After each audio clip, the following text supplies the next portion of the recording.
The crispy spiders that the kid was eating. So I touch one object through Skulker, and if it's a magic item or some other magic imbued item, you learn its properties, how to use them, whether it requires attunements to use, and how many charges it has, if any. I learn whether any spells are affecting the item and what they are. If the item was created by a spell, I learn which spell created it. And how long does it take to cast? Takes me a minute. Okay, so in that minute, we're just gonna flash back to up the hallway where some people have chosen to take a bit of a break. Is there any conversation between the two of you as healers? You kind of see me like writing runes on my parchment and kind of putting my hands on it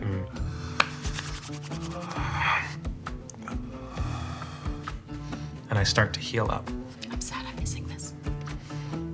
It looks fairly personal and centering, so. No, I can talk during it. It's fine. Okay. I, Thank you for helping me back there. oh. That was problem, bro. a cool bro thing to do. Right on. I'm gonna use, cause you know, sitting, waiting, we got time. We're not really hiding from anyone. I'm gonna use mold earth on the stone floor to just like create, you know, a sort of a little bowl kind of contained thing. And, you know, just like some scraps of wood and stuff that I have with me. Just like produce flame, start a nice little cozy campfire. Oh, that's helpful. That's a neat trick that you have there. Oh man, just sit, look into the flames. Does that mold earth spell, does it tap into your like inner like mana, or can you cast it anytime you want? Oh, I can cast it whenever I want. I just feel the connection through the ground. That's really cool. Does it work like indoors also? Any stone or dirt. That's really cool. Yeah. Where did you learn your druidic kind of skills? I learned it in the forests near where I grew up in the some islands on the south, and large islands. Gasquale was the country. Huh. Yeah, don't know if you've been there or not, but yeah, beautiful forests. I've never even heard of it. Not surprised, not surprised. I was a 1. I think I poked myself in the eye when he said what it was. I'm just pretending I didn't know what he said. You didn't even hear him. Yeah, I was like, oh, yeah. Yeah, a few hours away from the town I was in. It's just like these beautiful lakes with like, Sorry, just like stone rising out of them and like kind of sheer rock and just like trees warped through the wind. And I just like sat there and traveled and meditated. Just let the nature come to me. And slowly I began feeling a power from it. That's really, yeah, that sounds very enriching spiritually, I mean. Oh, yes, life-changing. I was not calm before. Oh, It has brought me peace. that's good. Is it true that you, I mean, druids need to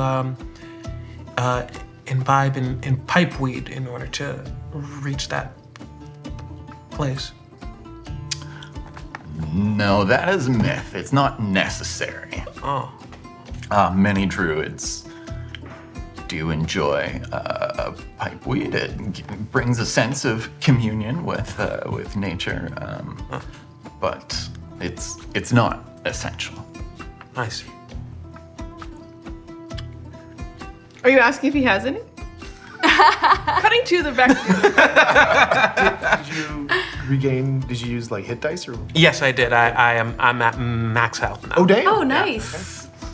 Good job. Okay. Restored a second level and a first level slot. Nice. Oh, and some Sands of Fate. So there have been some redemptions. In this case,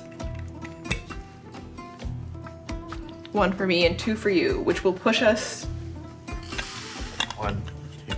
Oh, so okay. Nice, Yeah. nice, Jack. Yeah. Just so that the Sands of Fate continue to favor the players. Manos. Sounds good.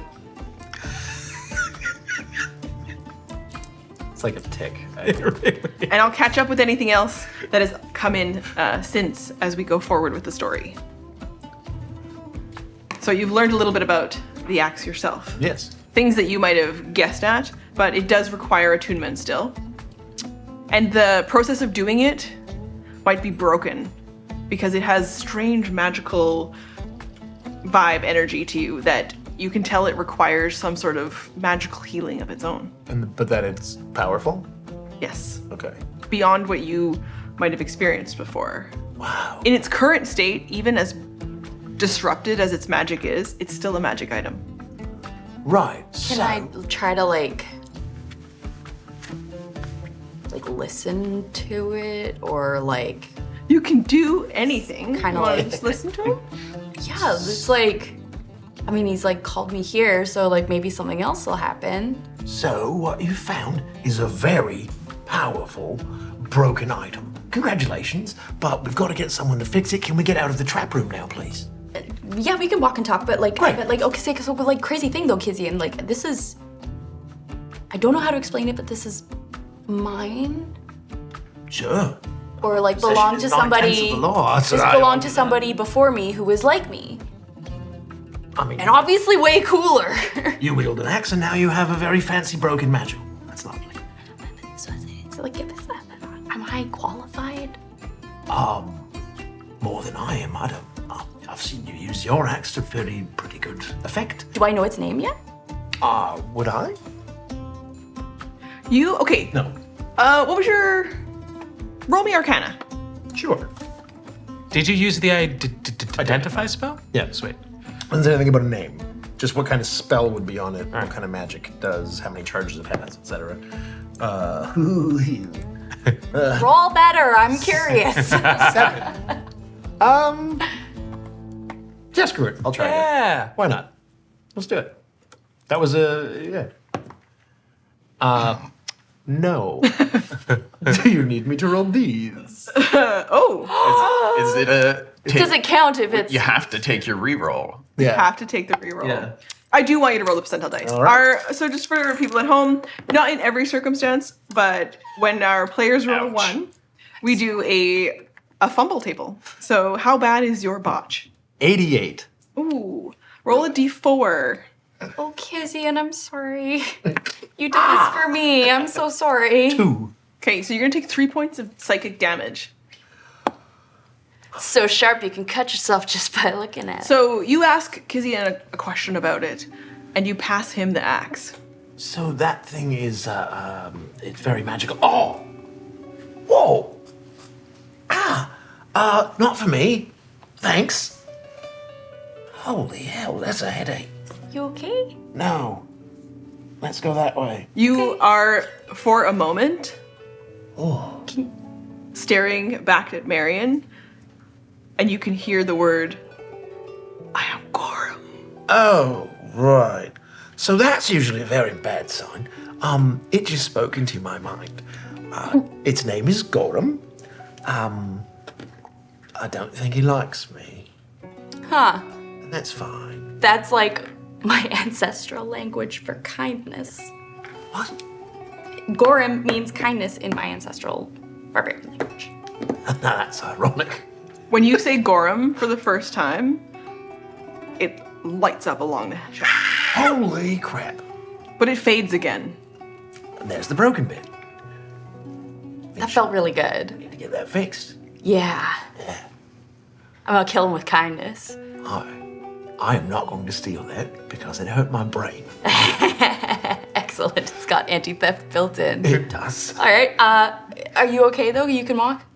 Oh, yeah. I can carry you. Got a bit of a splitting headache and light sensitivity now, which is a bit shit. Which, given how we're in a shadow-infested hallway, it shouldn't be. I guess that's working in your favor. Let's go. And occasionally still the fight of the Iron Golem army versus the Steel Wing. You just occasionally hear background, some screams, you hear Laurel laughing, just general. See out any of the windows? If you pass a window, occasionally you'll just see someone being thrown across the sky. Iron You're Golem doing being great. blasted. Yeah. I believe. Someone smashes through the wall. He's like, and just gets back. The Wilhelm. Yeah, they just crash in and then you just see them blast right back out, probably with a mage hand from someone else supporting them. It's probably really cooler than what we're doing here. Sorry, chat. So it's just a +1. It's right now a +1. You have the stats for Gorham that your other barbarian, Barbara, wields, but it's currently not capable of being that axe. Right. Just +1. May not ever be. Right. No. So have we made it back to the other two? You travel back to the other two. Look, she found a very fancy broken. Look what I got! His name's Kindness. Don't touch it. Don't touch it. Why not? No, don't do it. Touch it. Roll Arcana.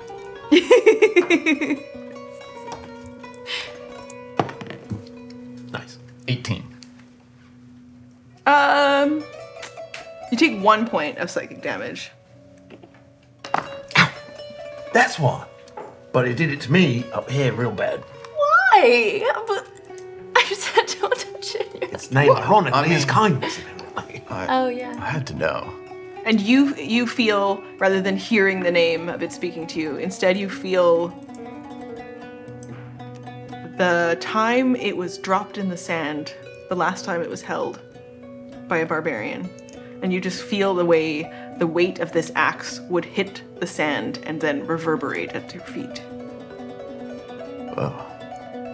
Some weird vibes. I got a flash of it dropping into the sand for the final time. That's dark. Yeah, it's a bit ominous. So anyways, we should probably go check on. Yeah. Farron. I feel a lot better checking on this kid now that I've got this. I know it's just a +1, but it's like emotional support. It's my emotional support axe. We all need one. So you travel through the hallways towards the throne room, which we remember looks like this. Indeed. It looks a little something I don't. like that.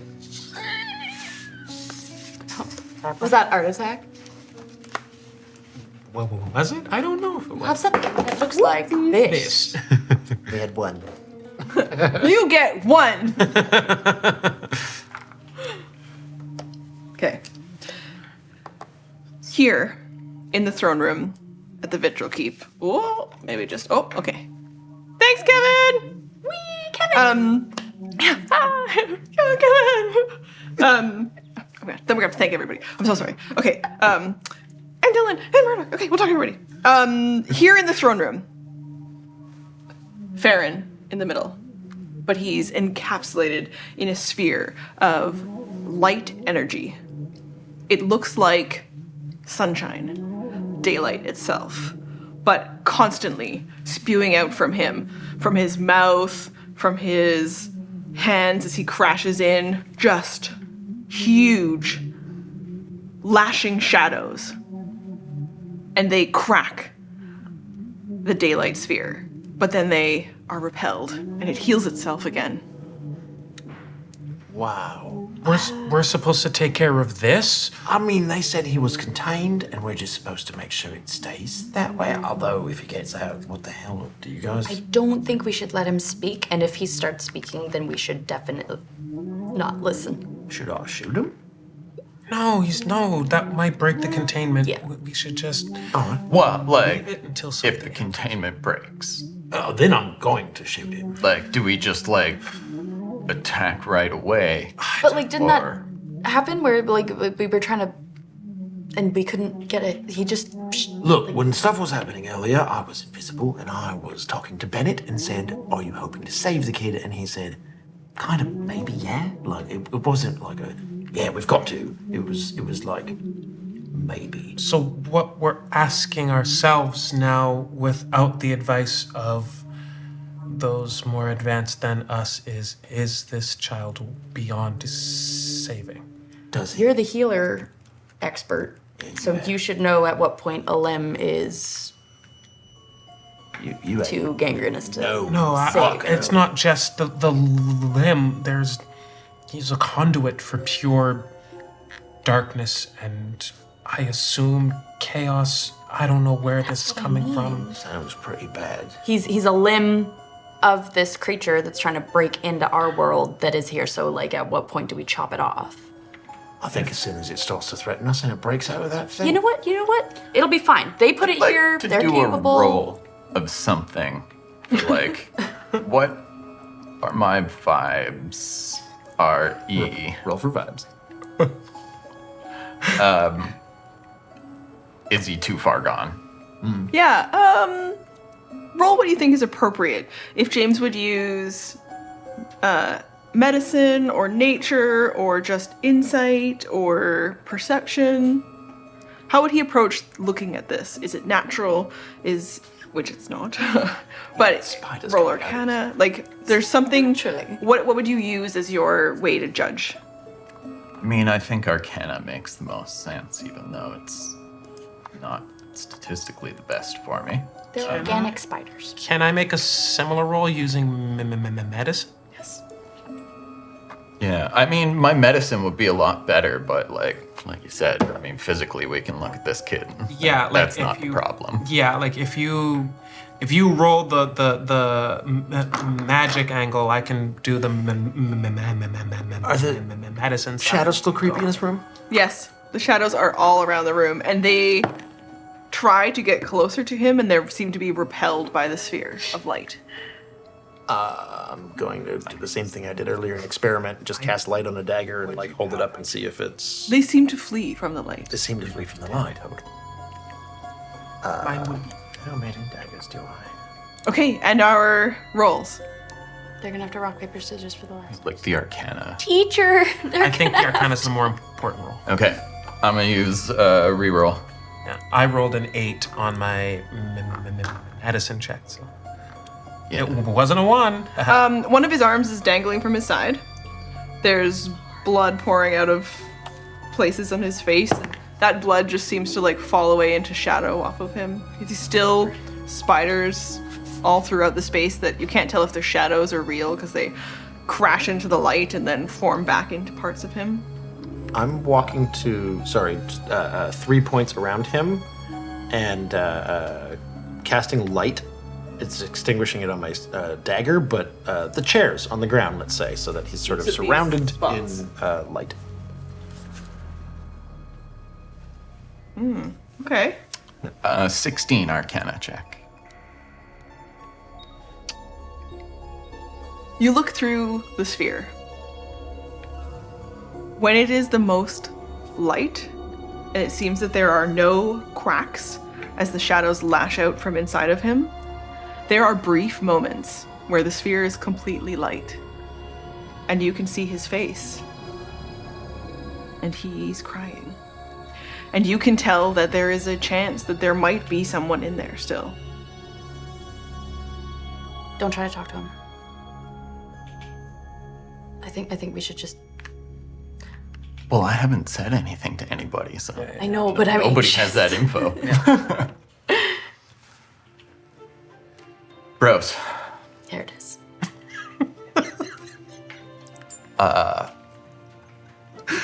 I think we can save our little bro in there. I don't think he's too far gone. There are moments in the energy around him that are pure, where the shadows receded and there's just a crying child. I can't get close enough to heal him. Whatever I can do would be impeded by what's happening to him. So we need to deal with that. I don't think we should mess with what Right. Wing. Yeah, I agree.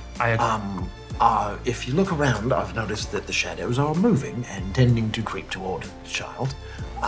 So I've done this because they seem to retract from the light. When you do that, you all hear the voice of a woman. And Jim, you can see more of Farron than you've maybe seen before, because the sphere that contains him is interrupted less as the shadows outside are at bay from being able to get closer to him because of the light around him, fighting against the darkness. And all of you hear Faevaris in your head. Why are you back? Why are you trying so hard? Did you not see what it would be like to die for this cause? What the hell? Back because there was bloody big steel bricks outside that were kind of a bit beyond us. Who the hell? Do we know it's... Did we all hear that? Yeah. You all hear it. And we know who's speaking to it? I am Faevaris. Shit. Hello? I want to give you all a gift. No, No, thank you. no. And you have no chance to do anything before each of you receive a flash of vision. And she starts with you. And she says, "You do not have to fight me.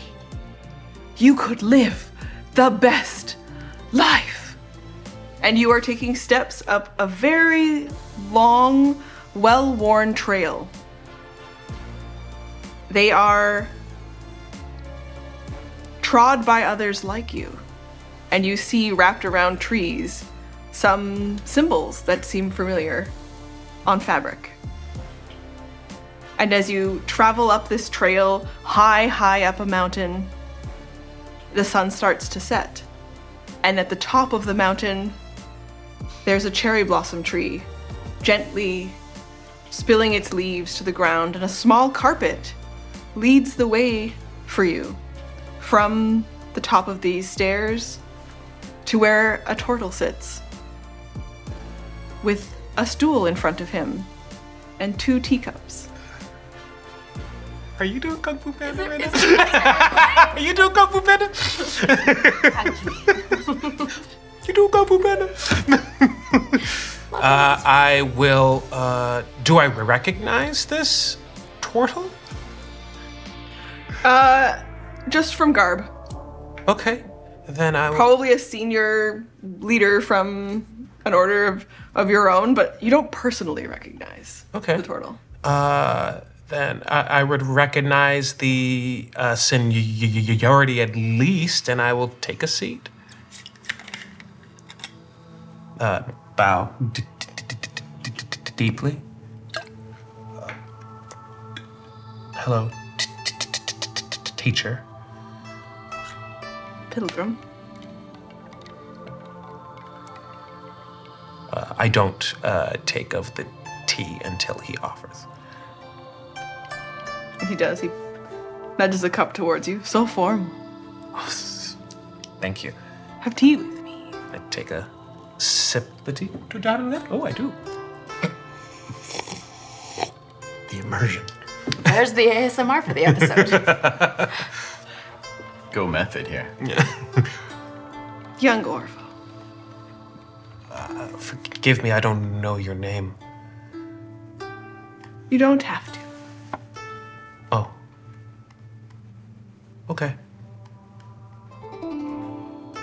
But if you feel like you know your name and your place, maybe you could come find me. And where would I find you? Have I not already found you? somewhere out there in the world, far beyond whatever small squabble you have embroiled yourself in. I pull out a parchment and my quill, and I say, okay, I'm gonna need a little bit more information than that because I don't know if you know, but I'm very bad with the names of places. I could just write it down or start to draw a map, or I could just... I think that sometimes the important thing is just to follow your heart. If you follow your heart, you'll find me, Orville. So I read this. Do you trust yourself to go on an adventure? I mean, I've been on an adventure for a few months now, so yeah, I suppose I do. The pilgrimage is a great adventure for all who step out into it. And do you get a sense of fulfillment from doing the work of others? I don't know what you mean, like healing. I get satisfaction from healing those who need healing. But shouldn't you be doing that for everyone?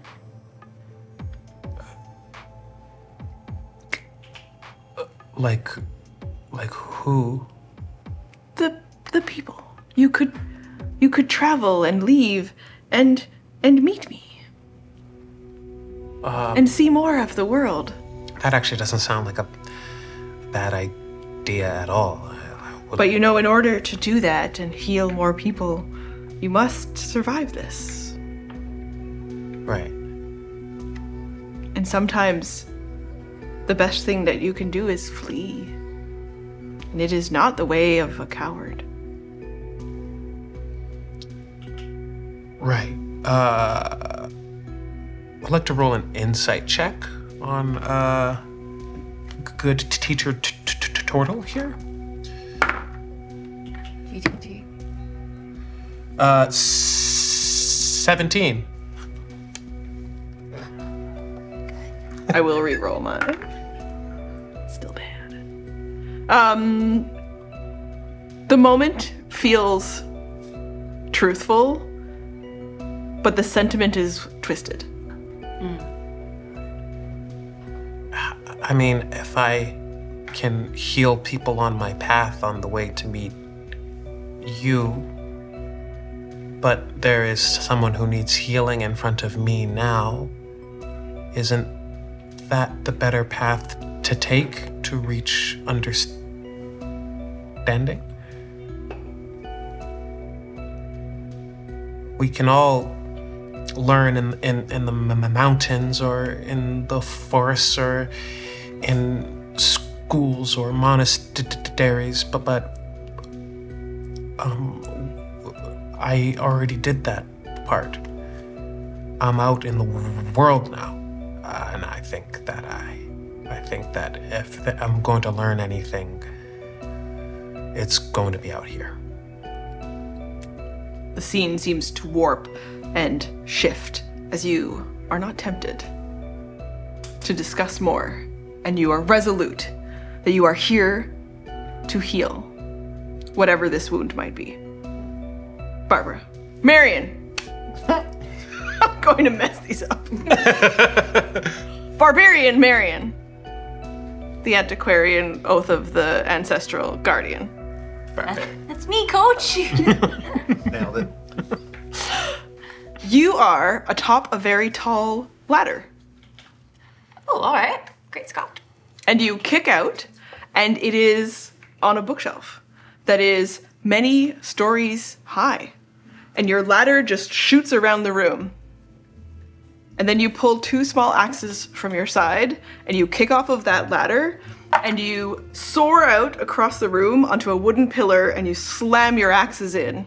And then you jump off from that pillar to another bookshelf where you hit hard, landing on another ladder, and you kick again, and it just screams around the room to another bookshelf, and you are in a very strange circular parkour library. This is the best day of my life. And you can hear a small little gnome at the bottom yelling out to you that this is the dream. Marion, we're going to build this together. Me? Like me? Build? Like I don't know if I'm qualified to build. I mean, I could like gather books and stuff. Sorry, where am I? Who are you? What? You're going to meet me. But you're going to need to leave now if you could meet me in time. Meet you in... I kind of feel like I was doing something kind of important. What could be more important than this collection of great knowledge? Look behind you! And you look back, and it's just like a bookshelf of just the smuttiest stuff. Is there like an illuminated copy of the Lusty Aragonian made? There's like Is it illustrated, Ross? Baby, is it? You know me too well. Whoever drew these pictures had a deep passion. Unfold another page, baby. Like, it's, yeah. They're great. Oh, good heavens. So, continuing to yell down to you, the little gnome pushes you. You have to leave now. He pushes me or my ladder? Just verbally, you know, a nudge in the direction that if you could just leave. Just leave. But Leave, Marion. how do I don't even know where I am. Like, where's that? Could I just, so where is this specifically? In your future, if you leave now. But like, if I Don't was, stay in this fight with whatever this horrible thing is. even if I leave now, I gotta know where I'm going. No, come on. You are not to be reasoned with. It's a valid question. I'm trying to put the Roll insight. I'm trying to put the book under my arm so I can take it. Wow, my sparkly hero dice are good to me today. Sorry, that was investigation? Insight. Insight, thank you. That's 17. So you know that this isn't real, and you try to hold on to the book. You try to hang on to those really graphic pages, but instead you're back in this room with nothing. My dick pics. My smut! Disappointed you look around, but the others are still I don't want them lost to in see thought. that I'm blushing, so I'm kind of grateful that y'all can. We're still doing our. Yes. You're still lost in thought because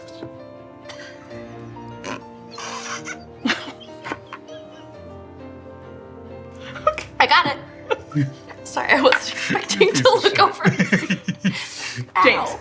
Jim, you're at the cottage, of course. It feels natural. You would think about this moment in any time of fear or It's my intense happy place. energy. This is where I go, in my mind. Yeah, it's the perfect day. There's a cup of coffee. Hot, fresh coffee in the morning. You can look out the window from the cottage. The mist is being baked off by the early sunrise. There's a fresh bowl of blueberries that you know that you picked. And at your feet, 3 golden retrievers. They look up at you, smitten, really excited. One of them has, you know, some kind of ball type thing. One of them has a stick. And they all get really excited when they see you look over, and they skitter towards a door that pushes open. Kind of follow them.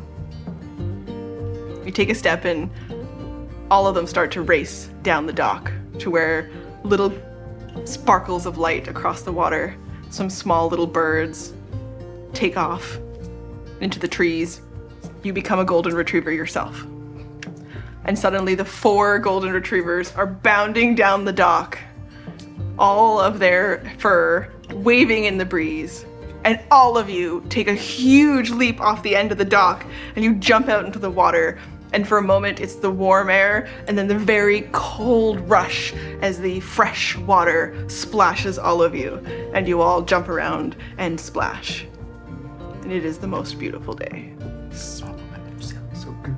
It's so I cool. got my feet split. I got my webbing going. It says homeward bound. Uh-oh. Do not speak of the traumatized. Don't go there. Tassie? You get back up onto the dock first as the other 3 are still playing. And you feel called back down the dock. Where Marion and Orvo, the sounds of their voices back in the room. Bro. Or you could stay here. You look down at the dogs. One of them scrambles out next to you and drops a stick at your feet. Oh, I pick it up in my mouth because I'm still a dog. Is it a good stick? It's a good stick. It's a good stick. I mean, come back. Stick. Like, Not a Fort Mac stick. Jeez. Roll for stick. can add my nature bonus. Yeah. It's Ben to die. 17. That's a good stick. It's a fucking great stick. It has a really sturdy base. It has a couple of like little knobby bits that come off of it that make for good handles. You could turn it into a sword in your mind. You could also probably, you know, stick something on the end of it and throw it over the fire. It's the perfect stick. In your mouth, it kind of crunches and it has that taste of birchy sap.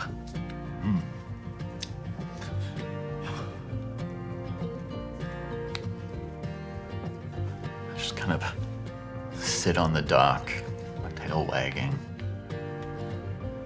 Just kind of taking it in. A loon sounds in the distance. No, my mouth's dry. Sorry. Yep, didn't work. Good try. Hey, everyone. I appreciate it. This is what Canadian D&D is. Okay, everybody, you know, Sorry about that there. you want to take one more loon attempt? Is that what that was? I just gotta wet my whistle a little bit. Okay. No pressure. Got too many band-aids. It's the band-aids. Loon break. Oh, I'm so close. Oh, I have to do it now. That. There you go, I did it. I've never been under so much pressure in my life. I'm gonna have a panic attack. Whoa. Gotta take the stoat off. That was hot. Okay. A loon in the distance. Sort of. It's got a cold.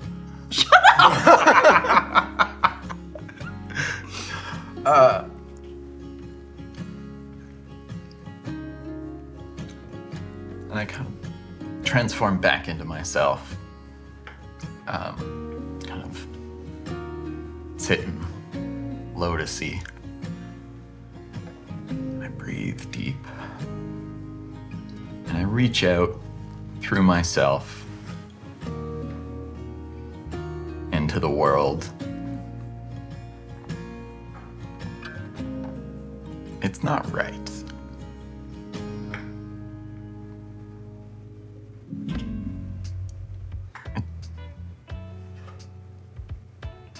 It doesn't vibe the same way. It doesn't vibe the same way. Roll insight.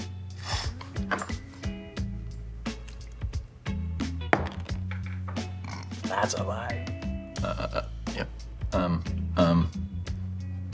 Yeah, let's redo it.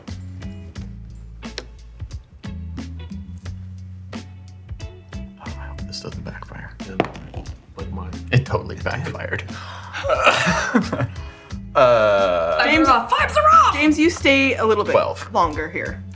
You haven't quite turned, but you know that there's something wrong. But it's really, really hard to step away from the warmth of that sunshine on your face and the smell of honeysuckle as the breeze blows out from across the small cluster of trees near your cottage.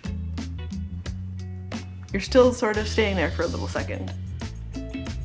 Marion and Orbo, you can see him.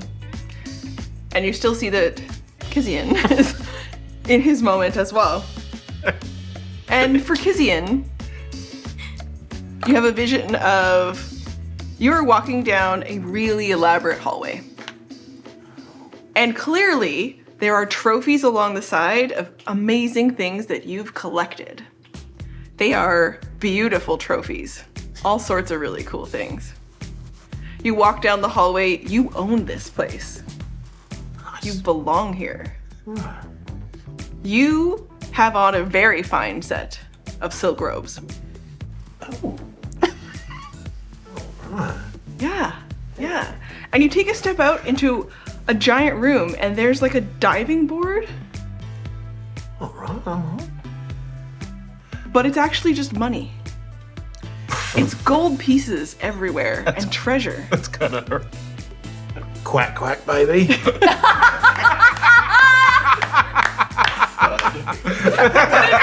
It's an illusion on the surface. So what it is you've built, this version of you has built a pool, and you can swim around in it, and an illusion covers it to make it look like the rest of the room, which is full of treasure. So as you go past your swim up bar, you go over to the other side, and there's just a pile of gold coins that can just fall through your fingers. Is there anyone else around? You can hear that upstairs there's a couple of kids playing. Sorry. I want out. Oh, is there a reflective surface around? There's an ornate mirror in amongst all of the treasures. I'm gonna pull myself up and be like, ugh, because I didn't take the robes off. Ditch the wet robes and go over and look just to see what I look like here. You're a little bit older. You got a couple sweet new scars. Oh, And someone along the side kind of comes out from where they clearly stand out of your way, and they have a big fluffy towel for you. Oh. Sir? I mean, the nephews are here, but if you'd like to take a break. Oh, right. Nephews. Yeah. Oh, thank God. Wait a minute. Nephews. I haven't got any siblings. Yeah. Can I help you with something? I just want to make sure that you're ready. You've got a dinner tonight, and then the king wants to see you tomorrow. The king. Yeah. Yeah. Yeah. So there's a bunch of things to set up if you want to come with me down this hallway, and we'll get you changed. Sure. Right. I'm just gonna throw the. But behind you, down another hallway, you hear Marion and Orvo talking. What are your nephew's names? That's not what we're saying. No. Do I have a recollection of where I just was? Roll insight.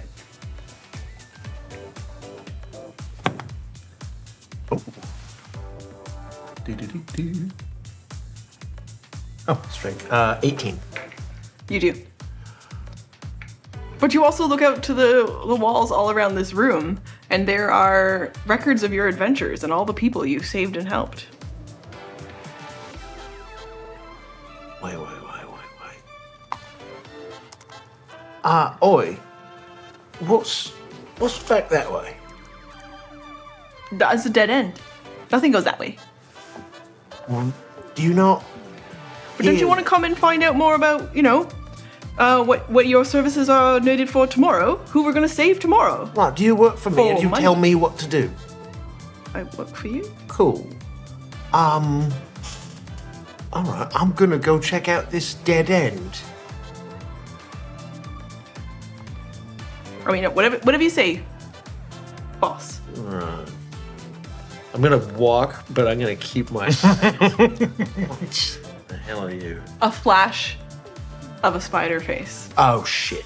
I'm just gonna run at the dead end.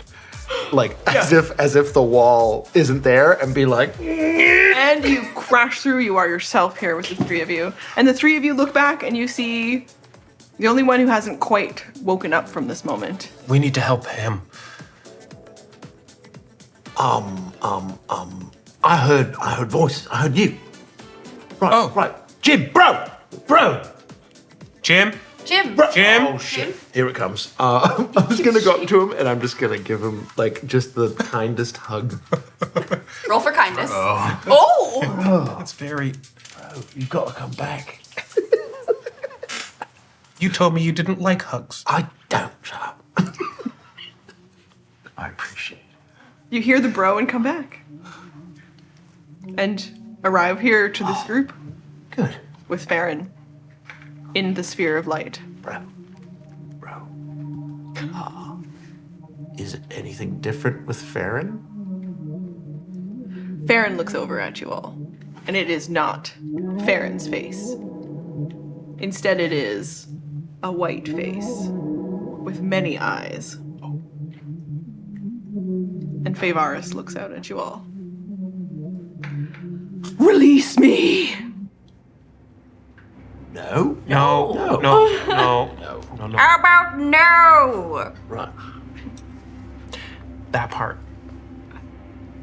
Why do you resist? You're like kind of terrifying. The vibes you're bringing aren't really something we want on this side of the threshold. and- We were told not to. We came here with a group of very powerful, very cool people, and And you have dark intent and deal in lies. that's a good reason to. I'm gonna hold my axe out in front of me, and so she can see it.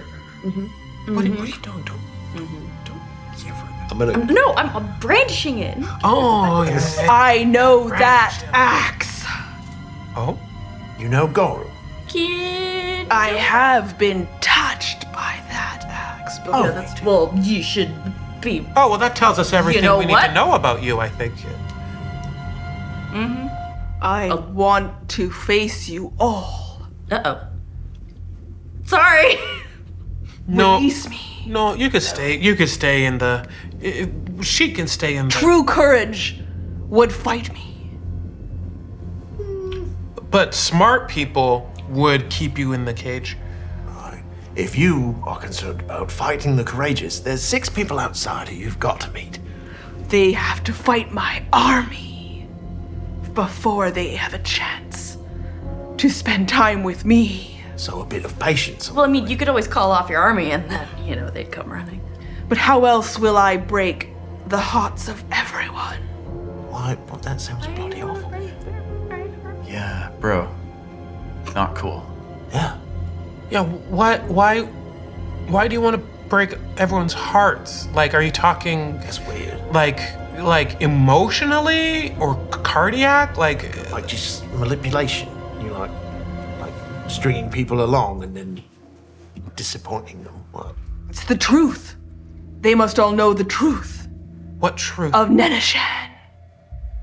What about him? He is not the god of courage, like I had falsely been led to believe. And when everyone knows the truth of his deception, I will be free. Okay. I would like to. Could I? I would like you all to roll initiative. Oh, boo!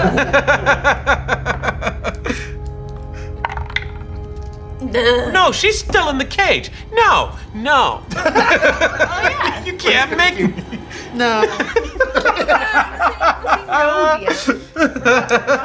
I see your initiative and raise you. No. Oh no. I know. Actually, it isn't that bad. Mine is That's quite pretty bad, and so I will spend. Oh, I mean, Ooh, that's good. Oh, that's not what I wanted to do. Glad you're getting stuck in the cottage, bro. I wouldn't have left. That sounded so fun. yours was the most tempting. I was like, Yeah. I want that ring. Yeah. I actually teared up a little. I know, me too. I had a lump in my throat. I like dogs. That was a loon call from afar. We're doing this again. We're not doing this again. I like dogs. A 7. Shut up! Don't laugh. So did I. But I get a +2, so it's a 9. Oh no, I rolled a 7 total. Oh, Okay, okay. okay. We can laugh at you. Okay. Borvo, Marion, Jim, I rolled 17 plus 1. 18. I got a 17.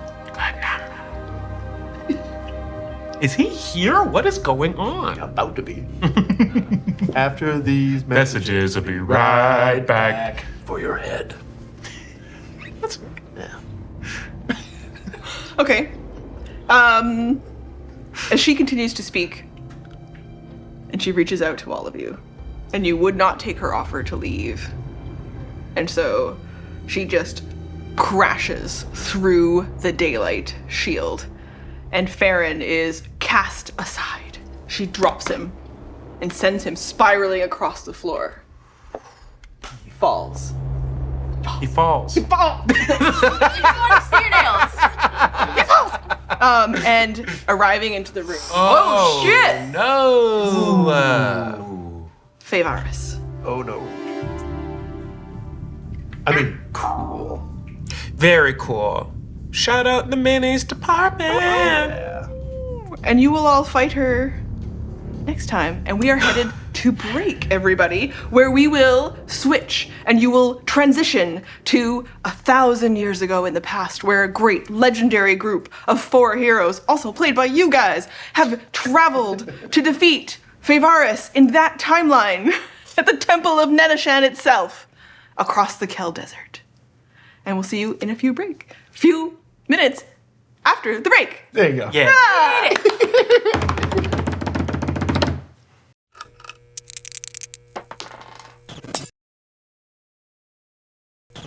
Welcome back, everyone, to the next part of Threads of the Oathbreaker. And this story and this cinematic experience wouldn't be what it is without the music. And so I, of course, want to bring on who's DJ for us today. It is Chris Murdoch! DJ Mr. Murdoch! This guy! Woo, we're gonna see you on camera soon. Yeah, we Yeah, will. yeah. He's gonna play. He's gonna be at the table in the future. Cheers. Soon. Yes. Here we are at the Temple of Neneshan, across the Kel Desert. Here, the same sands below from across where you were at the Vitral Keep. Through time, we are back 1,000 years ago with 4 very different heroes who have been on a very different journey in one of the stories of Faevaris. Her curse to be born, live a life, be defeated by heroes, and be unable to escape the Shadow Realm. And then she is cast back, again, to rise up, only to face defeat by another batch of courageous heroes.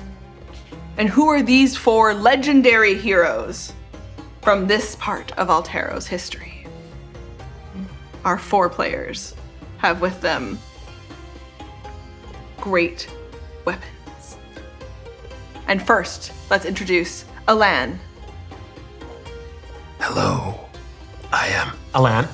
and I am playing Master 17, the ghost-faced killer, wielder of the flying guillotine.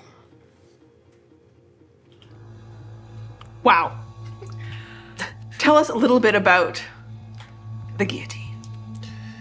The guillotine is a deadly weapon of fabled lore. Kind of like it either takes that on wherever he goes long after he's come and gone, or it's kind of been fabled throughout history, and he reclaims it again. It is a long length of chain attached to a basket lined with blades both on the outside and in. Fabled to have been forged from a blood-stained silk bag of holding and a chain that was once wielded by a chain devil. It collects fucking heads. It's fucking dope. And those heads can do?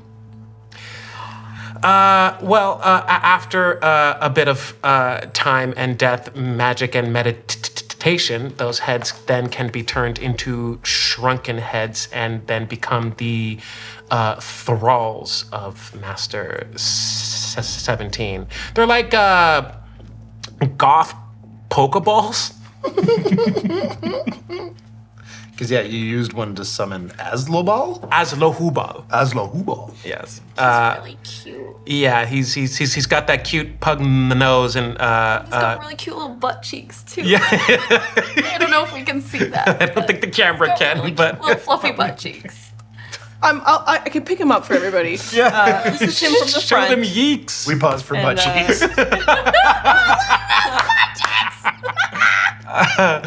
Honk honk. Painted by the amazing Jade Churchill, actually. That is a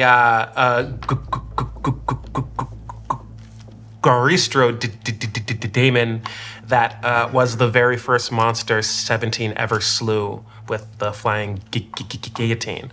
And as a result, whenever he returns to a world, he kind of takes his time to collect his things. So he starts by collecting the parts to make the flying guillotine. And somehow it always ends up being that he finds Aslohubal again, and Aslohubal hates it. Nice. You fight next to. Sorry, I love it. This is Barbara, the bard-hearted barbarian. Not a bard, she just likes to sing. With her axe, Gorham, which we now know means kindness in the language of her clan. And he's in like his full fighting shape. So he's, beautiful bronze, bloodstone rubies sort of stuck in the sides of him, and his chain length is telescopic, so she can chuck into one end and then pull them in for. We both came up with chain stuff. I think that's why we're friends. Hell yeah. Hell yeah. But yes, so in her clan's tongue, this weapon passes down through the women of the clan with the message of kindness being the greatest weapon, and that it takes more courage to be kind than it does to be combative. I just realized kindness is the greatest weapon, but it's an axe. Yeah, you kill him with kindness. Thanks, Omni. Kill him with fucking kindness. I'm fucking coming for you. But then also, like, rage is sometimes justified, and, like, standing up for people who need help and vanquishing evil isn't so much like grr, I'm angry and I'm gonna do something about it. There's like there's a joy to it, in doing the right thing. So, but sometimes it takes that frenzy to bring you over the edge. So that's sort of in the overall spirit of the weapon. And that's Barbara. And that's Barbara. You've also Barbara. traveled here with another member of your group who has almost two versions of themselves, or very many, but two to talk about as you introduce yourself. I'm Tensoon. I am a changeling and can change my face at a whim. Can change my entire body at a whim. And I have several appearances. This would be one of many. And this one was for a ball in Orleana, let's say, or Calais. Really fancy ball. And then there's Soph, who is my current persona. who's much more classic rogue, sort of emo-looking guy. And so, Tensoon is a rogue inquisitive and specializes in really espionage and has spent their life in amongst courts and wealthy circles.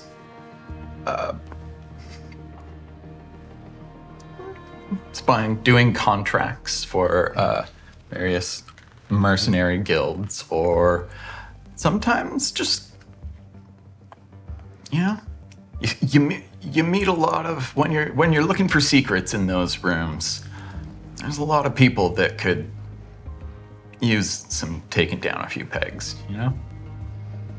And when you can look like anyone, you can do it without it being you. And would you say that Tensoon's greatest weapon is their adaptability? Yes.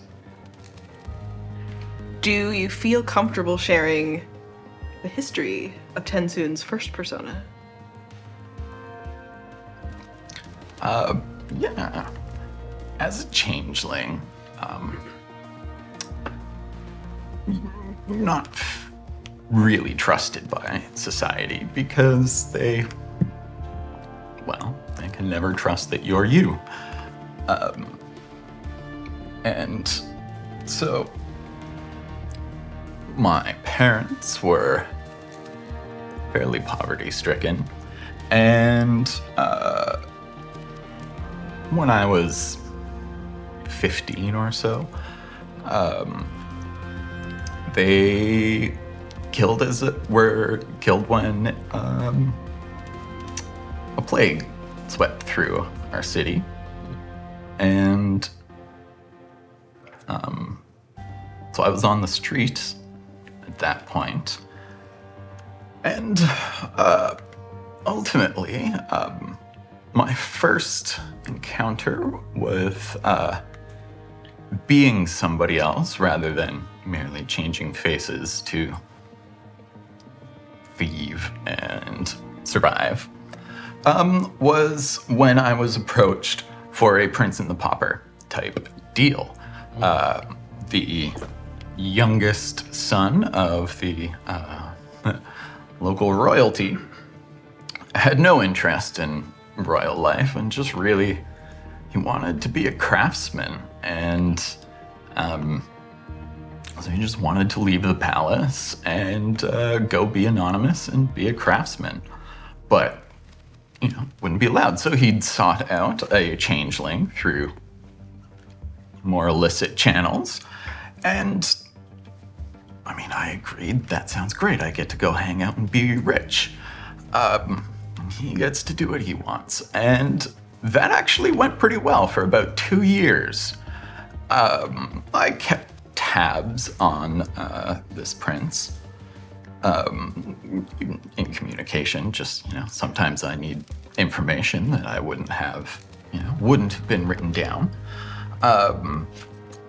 And one night, coming home from work, the prince was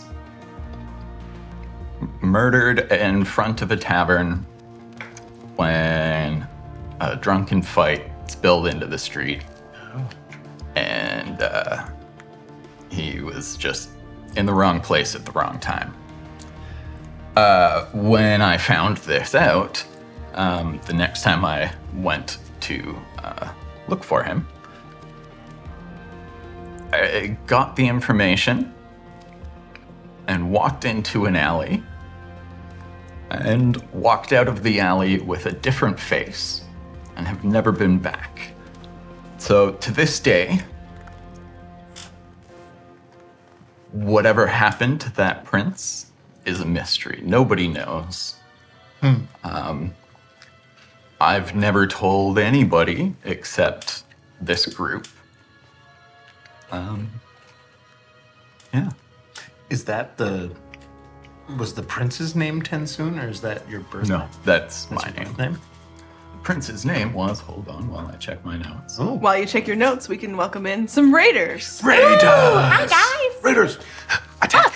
No, I made name that was last Eric. time. Eric. Eric. Prince Eric. Prince Eric. Go on, Ed. Eric Adaresh. And for Tensoon sharing that with you all, not all stories have happy endings.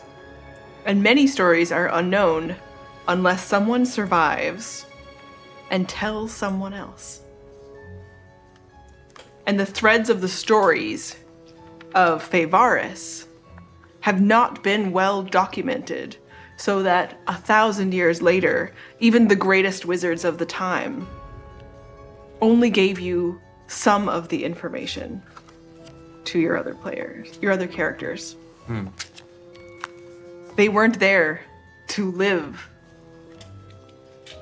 one of the threads of the Oathbreaker, where you are now.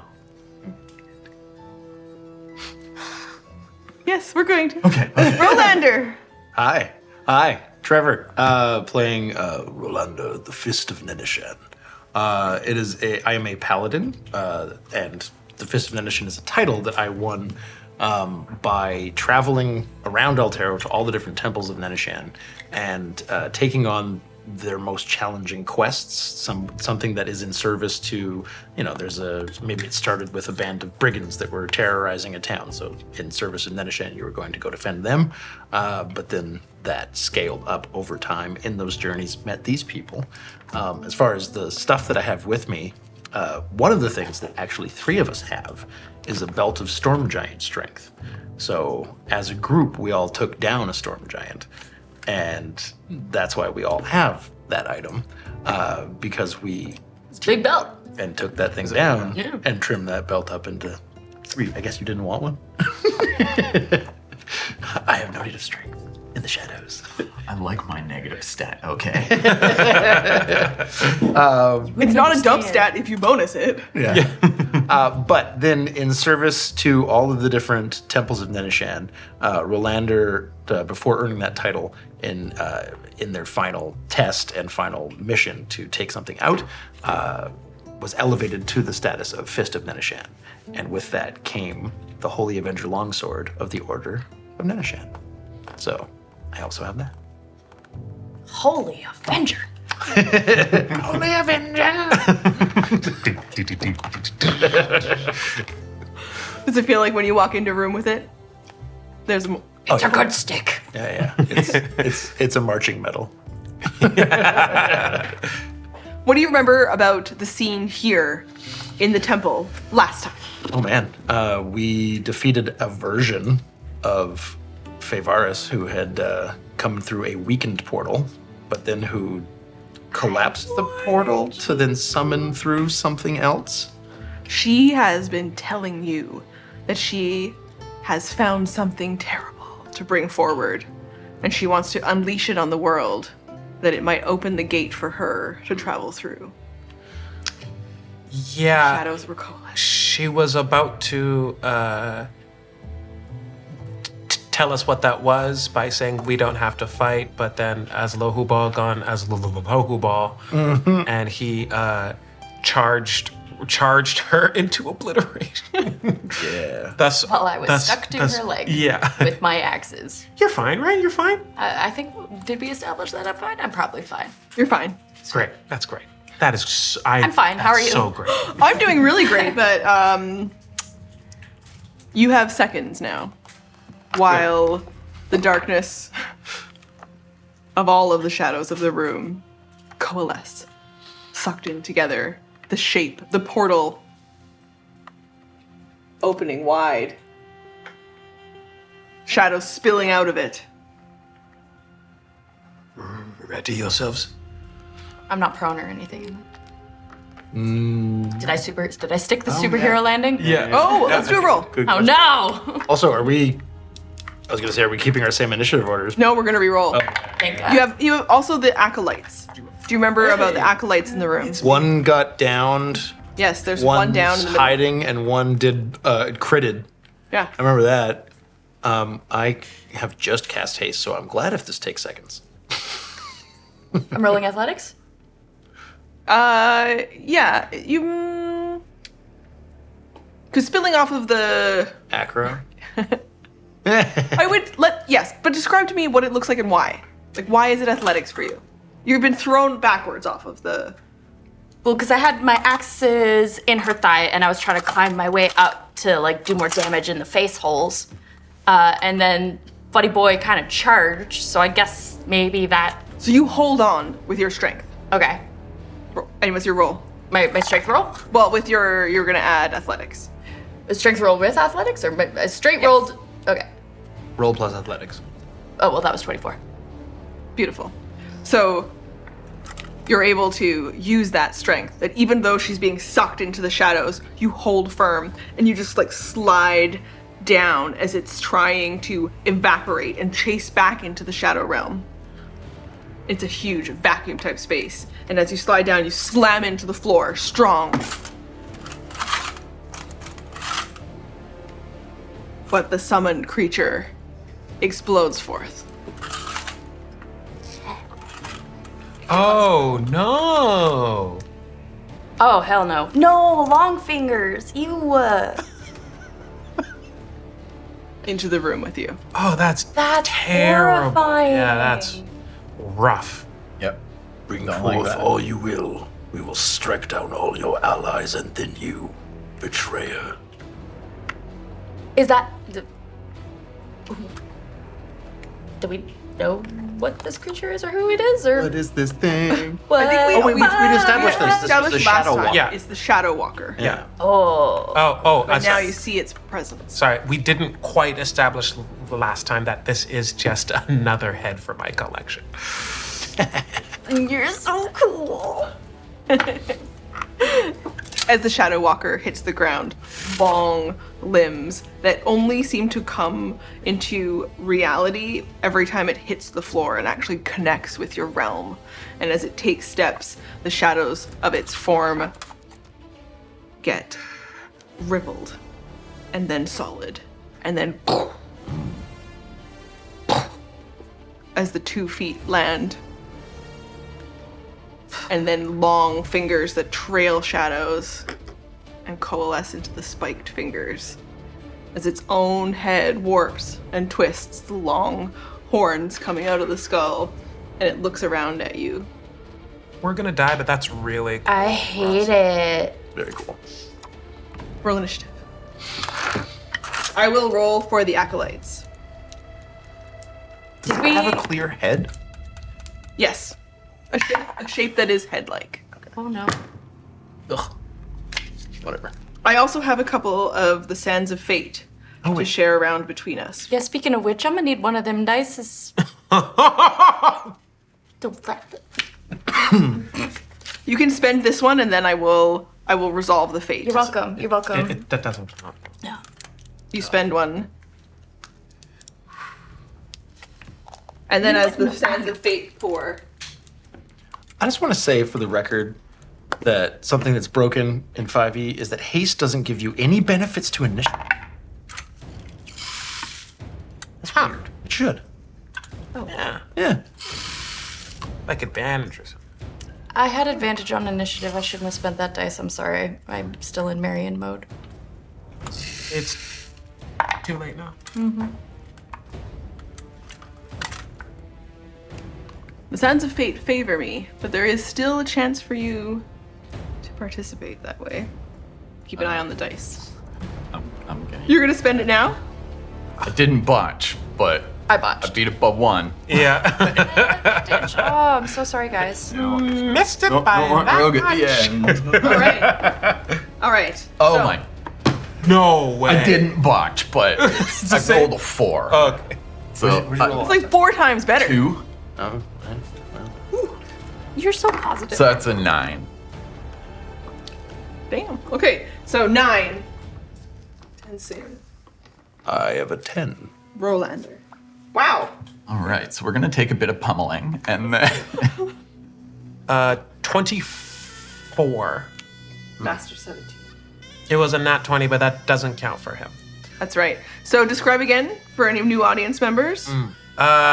17 is a good number, and that's because when 17 rolls 17, it is his critical, which means 20 is not. 20 is a normal high roll for him, but that doesn't involve a crit. Barbara. Dirty 20. But dirty 20. Okay, so you guys are kind of an all or nothing group. Just top or bottom. Whoa. Well, I'm a 10. I'm a switch.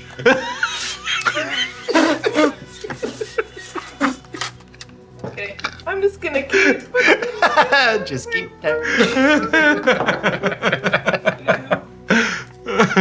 I learned so much about you guys every time we play. It's beautiful. Variety is the spice of life. Damn right. Damn right. The acolytes are bottoms. As it should be. And we're back. You don't know everything about the Temple of Nedishan. Where did we go? Suddenly I sympathize more with Faevaris. That's the reason why endurance is one of the Okay. Okay, and we're back. We're back. Yeah, sorry. Everyone just putting it off that no one wants to die. Ouch. Top of the order. She ain't wrong. Master. Good. Master. Obey your master. I'm going to unleash the flying guillotine upon this shadow walker. I don't think his head's gonna fit in the basket. 21. A hits. Can you do something for me? Okay. I'm gonna do an extra attack. So that is one successful hit. That is 30. 30 damage. No, 30 Oh. to hit. So that's a hit. And then I am going to actually hold that thought. I'll roll damage here first, if that's okay. Okay.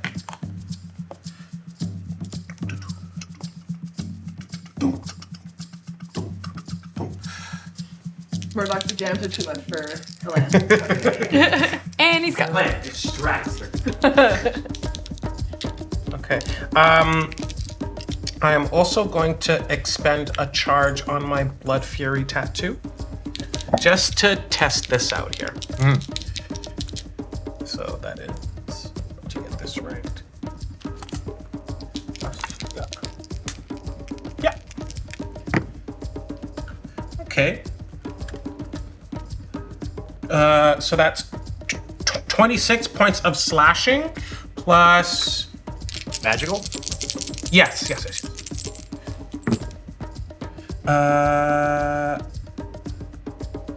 Let's see.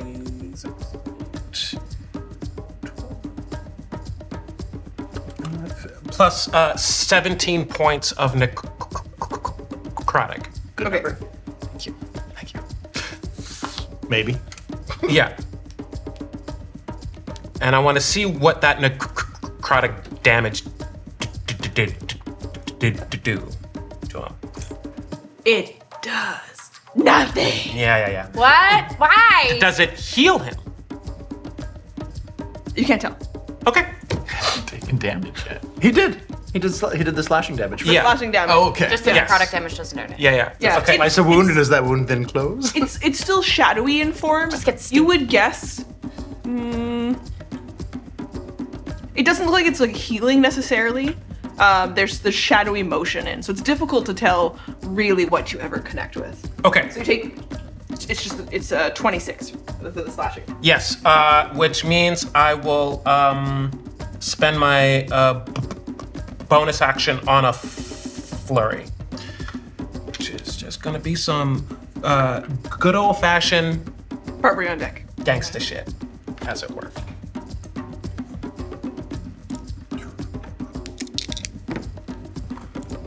Okay. 22 hits, and 1 is a botch. Roll your percent. Okay. You can roll damage on the attack that hits. Okay. Oh, that's a D. We'll say that one went first, and then the That's a second D10. one is a wild miss. Okay. Oh, so we'll do that. So 8, 11 points of bludgeoning, Okay. and Magical bludgeoning. yes. 17. Yeah, that's my. That's my name. 46 on that botch percentile. Okay, so in this motion, what does the miss look like? So it's two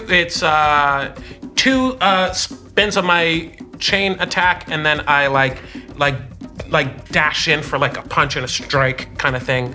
And I don't know, maybe I misjudged the punch because it's shifting in and out. And you're working to tell, are those shadows coalescing again as though necrotic damage heals it? And so you spend too much time focusing on that place, and your punch just goes through the walker itself, and then the shadows come back in, but they seem to be disturbed where you've dealt damage. Okay, so it looks hurt. Okay. And now, roll a Constitution saving throw. Oh, lovely. Okay. You start your turn in the presence of the Shadow Walker. Advantage +4. Thank you. +4 as straight or plus a D4? +4. Great. Thank you. Advantage too, you said? Yeah. Hell yeah, dude. Thank you. Constitution. Which currently only applies to you. Epic, yes. 32. Succeed. Thank you. You feel the presence of the Shadow Walker, and it is alarming. It is concerning to you that anyone else around might not be as strong as you are against this energy. Oh my. As Lohubal, end this. Post haste. He goes after you in order, right? Yes. Yeah. Great. Okay. 2 with his fists and 1 with his hooves. Okay, great.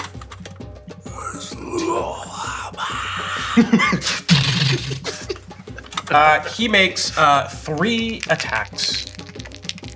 Whoosh. And similarly, a Constitution saving throw. Right. 25, 23, and 16. 2 hits. Okay. So the first 2 hit. Which is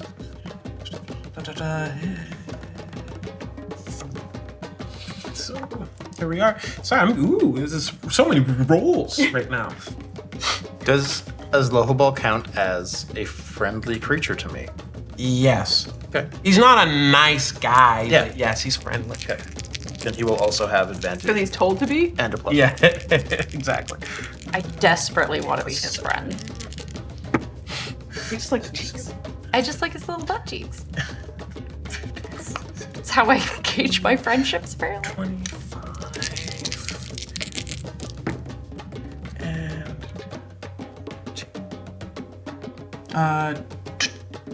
25 and 21, 46. Okay. My simple math is not good. Is that right? Yeah. Okay. 46 points of bludgeoning. It's not rude to look into somebody's I don't eyes. think his attacks are magical. He's magical. Okay, he'll take half damage. Okay. Yeah. They take half damage. Yeah. The Shadow Walker. That is my turn. How far away? Oh wait, he still needs to roll a Constitution. Oh, saving. yes. Sorry. Add advantage with the +4. Thank you.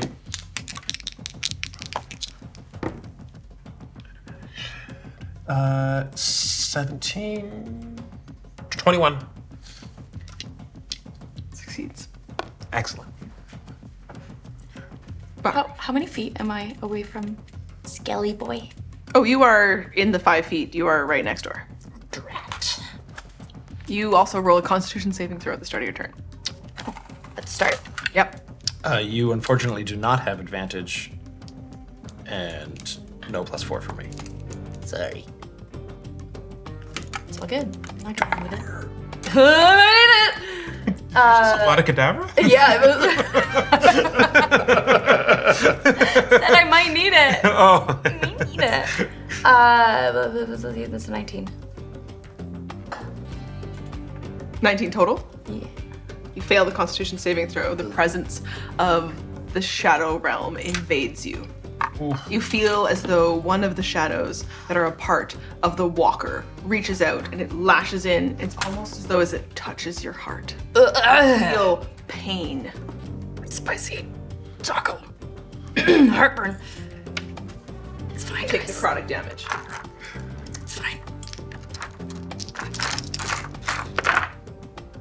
How much? How much necrotic? That sounded like a lot of dice. 19 points of necrotic damage. It's fine. You also feel as though it has advantage on attack rolls against you. Okay, so that's how we're gonna do it.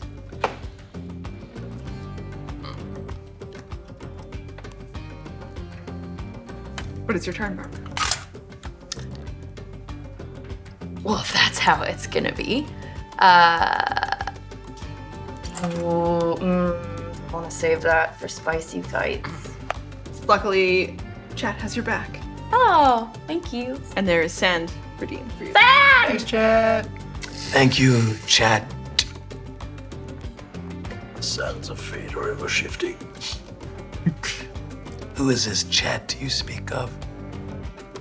Why do they keep sending raiders? I'm gonna pull Gorm in half, and for my first attack, you know what? No, I'm gonna come for his legs and try to grapple his legs. That's sick. I'm still raging from last time. Okay.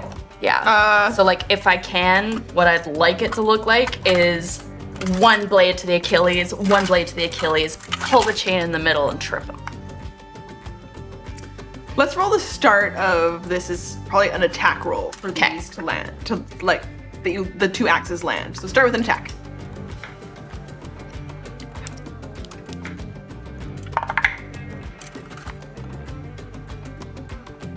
With my axe. Yep. For grapple, because you have an extra attack when you attack, right? You can attack first, and then you just second attack to grapple. Oh, okay. We want to try to. I'm just saying. I mean, it's still a 24, which I think It hits. connects, yeah. Sick. So now the second time, use your grapple. Okay.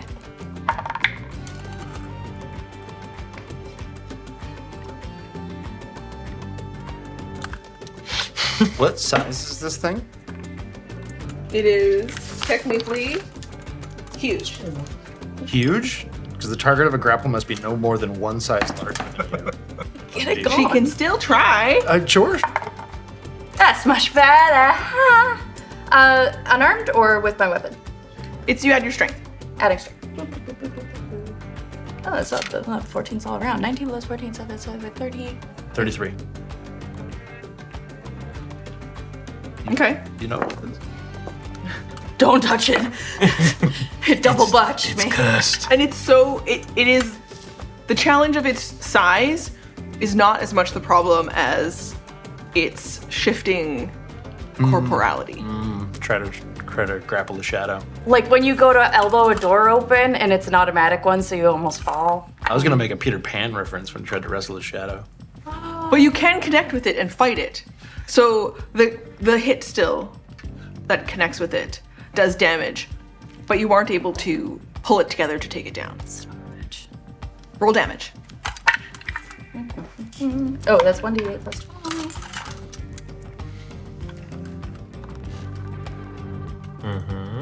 Why are there 2 there? That's if you do it two-handed, but you're doing it with 2 one-handed, right? Right. So 1d8 plus 12. Yes, I'm sure it's a D8. Come on, please. Plus Doesn't need There's some numbers. Every little bit helps. You're chipping away. 13. 13. Awesome. I could be so cool if dice weren't so mean to me. Yeah. That's all it was. But there are good stories to tell in the low rolls. And you are grappling, not successfully, but you were trying to take the legs of the Shadow Walker. I realize the trip's not gonna work, so I'd like just do like a side cut under his toenail, under his big toenail, just so it's extra sore and annoying. Oh yeah. It's gonna feel that later. Stupid Shadow Walker. Barbara, do you have anything else? I do not. I don't think. I mean, I'm still raging, so, and that's still good. I can do that. Yes. I'm good. Oh. How are our zealots doing? One is dead, Yeah. and the other two are somewhat hiding. Acolytes, they prefer. What did I call them? We're not zealots. Meat shield? Meat shield? Zealot? Yeah. I will go ahead and use, since I am, I'm Path of the Zealot. I just burned myself. Self-burn, nice. I'm gonna use my Zealous Presence to emit a battle cry up to 10 other creatures of my choice within 60 feet, or that can hear me, and that will give them advantage on attack rolls and saving throws until the start of my next turn. Advantage on saving throws until the start of your next turn. And attack rolls. Wonderful. And who gets the bonus? It's up to 10 other creatures, so even my cute little boot nose horn guy. As Yep. What is the bonus? Advantage on attack and saving rolls. On all of them or just one? On all of them, but only till the start of my next turn. Sick. Uh-huh. It's the Nightwalker's turn. The Shadow Walker. Shitty. A reskinned Nightwalker. One thing to note on the table, I think my mini and one of the acolytes was switched. Oh, because yes. Yeah. Soft was No, that's me. That's me. Oh yeah, you were behind the back here. pillar. Yes, I see. You're right. Yeah. So this guy's up Yes. here. We got it. We got it. good note. Yeah. Wait, you would have been farther. You would have been. He was hidden. He was hidden. Yeah. He was hidden behind it. They were hidden. Sorry. Good call. Oh. Okay, on the Shadow Walker's turn, it uses Innervating Focus. It's like a melee weapon attack on advantage against Barbara. Too far. Wow. Yikes. There we go. This is an attack? Yeah, so that's a 30 against your armor class. To be fair, Soph is a he, and soon is they. Oh, If that good to know. confusing. Yep, fair enough. Oh, that Hits, hits. it hits, Oh, yeah. yes. That hit good. Okay, so you take necrotic damage. We've been adventurers for a long time. We do the work to get it right.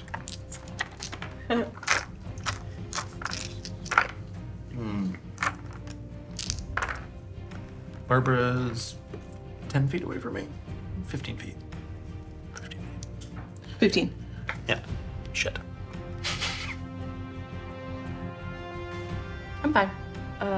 This is 34 points of necrotic damage. And make a constitution saving throw. Which I get advantage on because I blessed everybody in the room. And You I'm get. also raging. Right. Sorry. Yeah. You, not and I bless myself. Domine Patria Filis No, you're the paladin. This is just like Constitution saving throw. thoughts and prayers. Will you do damage first or con save first? Take Sorry. the damage. Okay, how much was it? 30? I think it was 34 as well. 34. Sure. Okay, 34, and then you make a Constitution saving throw. Mm-hmm. 70 plus 8. Succeeds. That succeeds. Oh, yeah. Okay. What succeeded? Huh? What was the succeed? 17 plus 8 is. Oh, yeah, okay. Yeah. Yeah.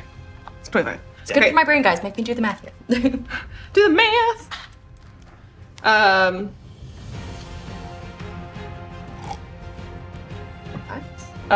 It also looks at the acolyte next to Barbara and does the same thing. He did.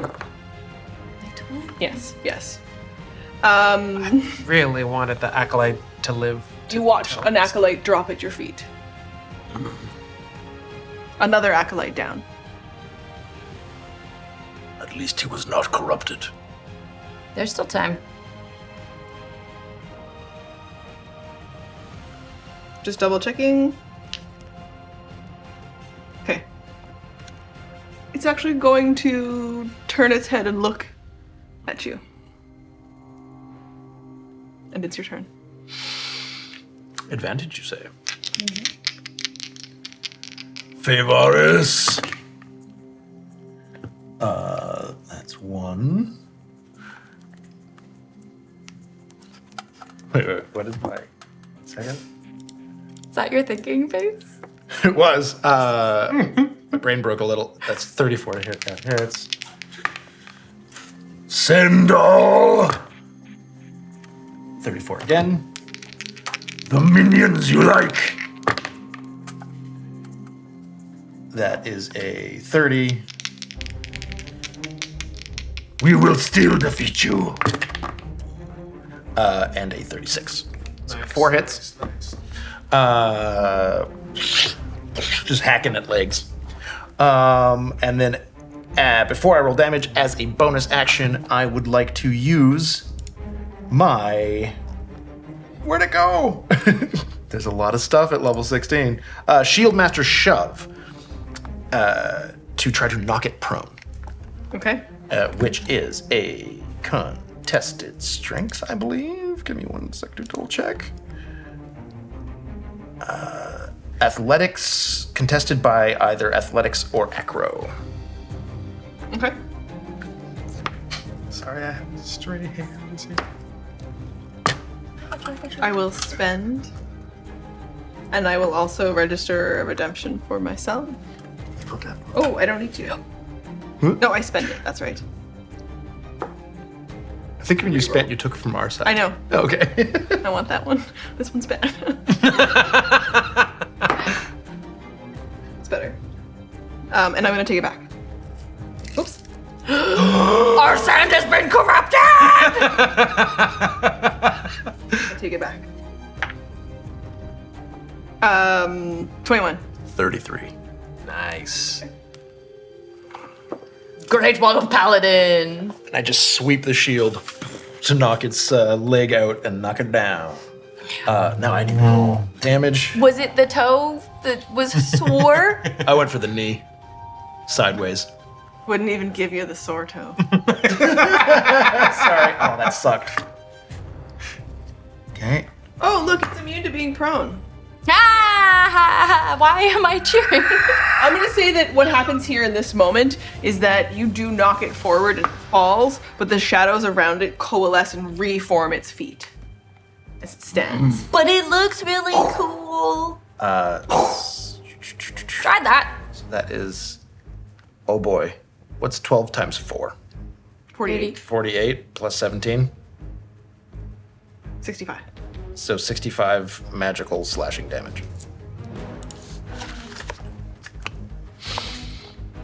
Fine, stay upright.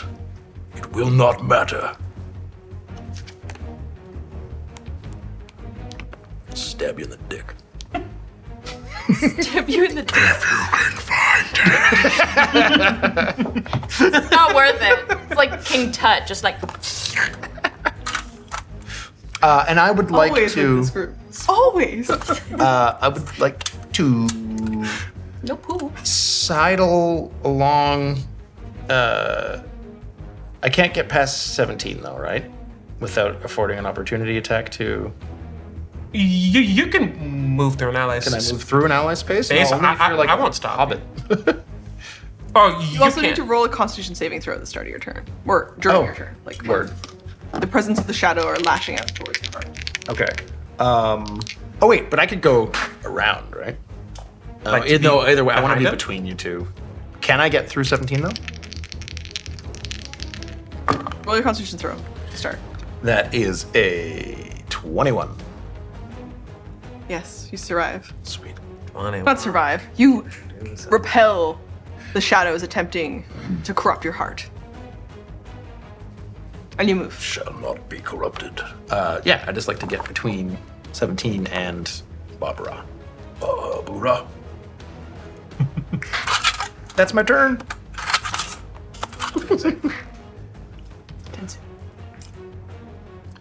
Okay. Saul is going to start by running over to the acolyte. Kind of moving. Oh, take cover. What? Sorry, does this thing count as a fiend or undead? Yes. Yes. So much so. Can I roll the extra damage? Yes, but you do it while Yeah, go after ahead. like let Soph act out there. Soph, is he? Go ahead, Soph. That's it. What does he do? So, just quickly says to the acolyte, okay, done fine. Take cover against the pillar. And do you have range spells? No. Well, we'll work on that later. Meanwhile, hold tight. What can I... They bring up their staff. They're like, we'll do this for everyone. We will do this for Altero. Yes, We yes. have courage in our hearts. You are clearly courageous. That's not denied, but I only have 6 seconds, so stay hidden and Are you just offering that up, or are you trying to really persuade them? like to teach them to be a rogue because they're clearly not up for frontline fighting.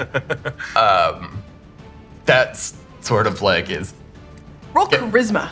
get this through, and then Because they've seen 2 of their friends go down, maybe at advantage. Impressionable.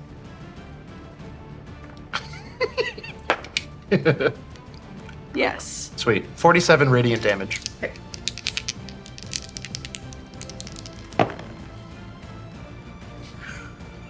That looks like it's stung.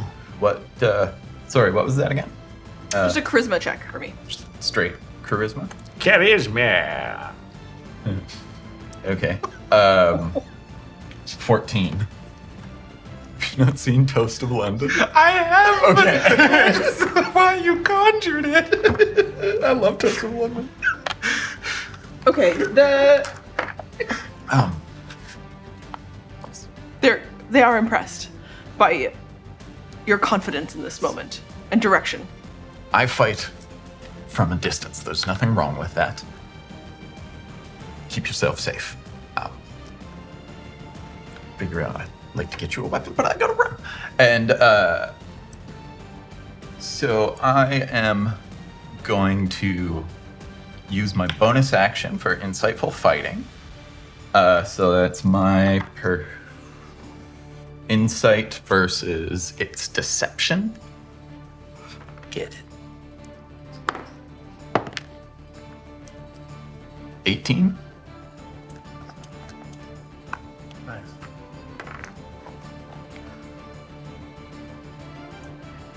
Yes, you win. Yeah. Okay.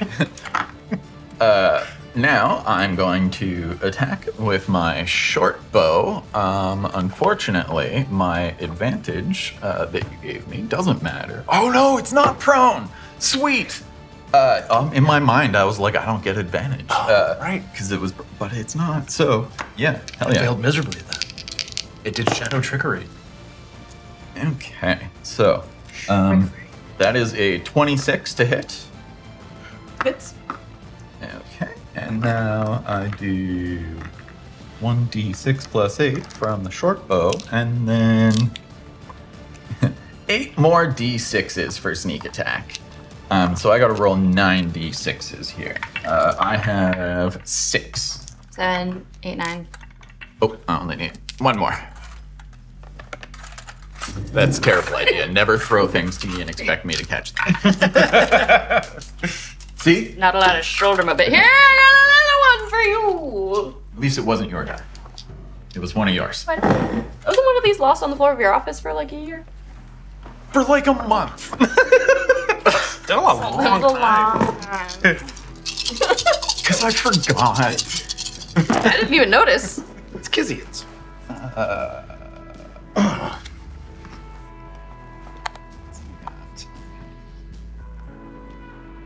What does it look like to the acolyte? Describe this as you tell me the damage number. This attack from the distance that the acolyte watches. You bolster their courage, but advise them with confidence that they should be able to fight from afar. They do not have to rush into combat to be effective.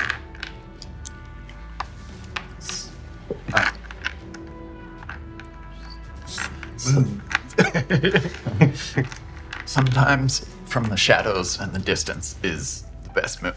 And then he just kind of like takes his shot, looses the arrow, and does 42 piercing damage. This guy's like, okay. And his shot pierces through the Shadow Walker and just blows out a piece of its side. The shadow's impossible for them to come back in. Oh. And it is still standing, and it walks now with a strange limp as it adjusts itself, missing a large portion out of the middle. Doug Jonesing. Doug Jones definitely plays this monster. Yeah. Did you roll a Constitution saving throw for me this turn? Do I have to? I'm way the hell away. You do. Oh, wow. That's not good. Shadowy boy. Dang. Shadow boy. Shadow boy. Oh, thank goodness. 18? I mean, it's probably still not, because I think he failed with a 19. You have He advantage. succeeded. Yeah, that was with advantage. Oh, honey. Yeah. It's okay. It's just necrotic damage. Oh. It's not the end of the world. The Shadow Walker has advantage on you as you fail this. And you take...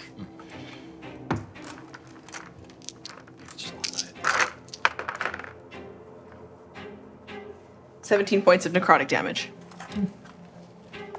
It's from across the space. Your arrow, loosed, flashes through the room, blowing out a piece of its shadow, and it goes... and a back and a scream as a piece of shadow lashes out from it and just licks through you into your heart, dealing necrotic damage. Shit. And then, just like up against the thing, kind of pulled the acolyte to safety as well. You just turn into Pillar. So you assist the acolyte to hide. Yeah. Okay. What's your hidden roll? Ability checks, right? Hey? Any ability checks? Yeah. Oh, I mean, you're Or saving throws. Oh, yeah. Dope as fuck. It was still fine. 25. It was still a million. It's fine. Okay, so I know 25. Okay. Also, I keep forgetting that this guy can't roll less than 10 for anything that he's got proficiency in. Oh, hell That's yeah. sick. Yeah. And you got a lot of proficiency on that. And the acolyte looks at you, unsure of what to do next on their turn, and they start with taking a Constitution saving throw. Thanks. Don't get attached to the meat. Nat 20! Yeah. Oh! We got This it. little NPC. Didn't they roll a nat 20 last time? On the melee, the one that's dead now. Yeah. Oh. One of Yeah. the- yeah. But it got a All right. Okay. stick. With a stick, it rolled for stick, and it rolled. Roll Yeah, for that's stick. true. That's true. Is it the same stick? 1,000 years later, it's just a stock-sized stick. The stick imbued with shadow. You know what Show the wrong title. Okay. You know what the stick does. Good stick? Were we Good gonna stick? name this show? Yeah. Good stick. Welcome to Roll for Stick.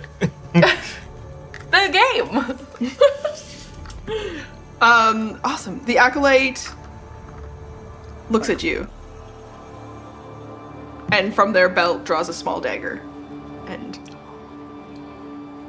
unsure of what to do, throws it towards the Shadow Walker. And they roll First an time. advantage. Is it the first time they've ever thrown one? Is that lucky? Is it not? Beginner's luck! It's all like it isn't perfect. It is 17. Good number. Good number. Doesn't hit. The dagger passes through the Shadow Walker, does no damage, but they maintain their hide with you. As they step back, and they look at you. Actually, quite an impressive throw. And I pull out 2 daggers and hand them to him. His hands are just like, You're doing very well. Fernanda Shan! Exactly.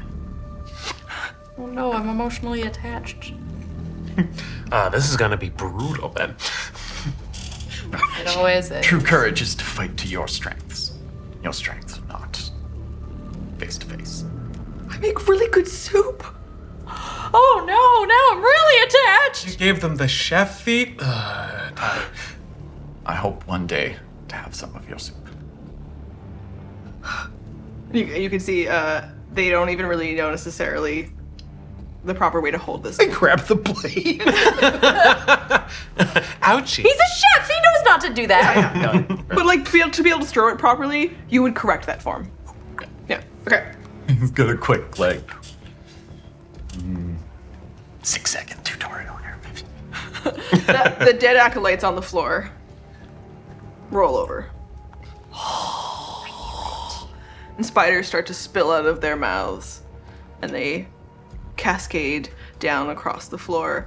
And some of them turn into smoke and shadows. And it fills more of the space around you. Some of them try to make eye contact with you. The spiders? No, the dead acolytes. Oh. I thought the spiders, I was like, there's too many! I'm the honest. No. The dead acolytes, as they've rolled over and the spiders are spilling out of their mouths. Dead eyes of blackness. Swirling shadows. Staring at you as their mouths.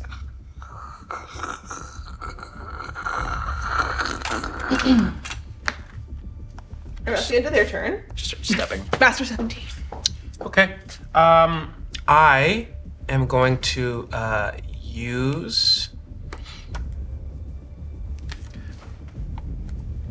I want to do some shenanigans here. If that's okay. Always? Okay.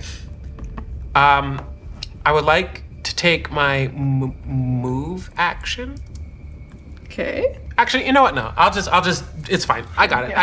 Scratch the shenanigans. Scratch the 86 We're just nanigans? shenanigans. I am going to use my bonus action. I'm gonna pistol whip the next person who says shenanigans.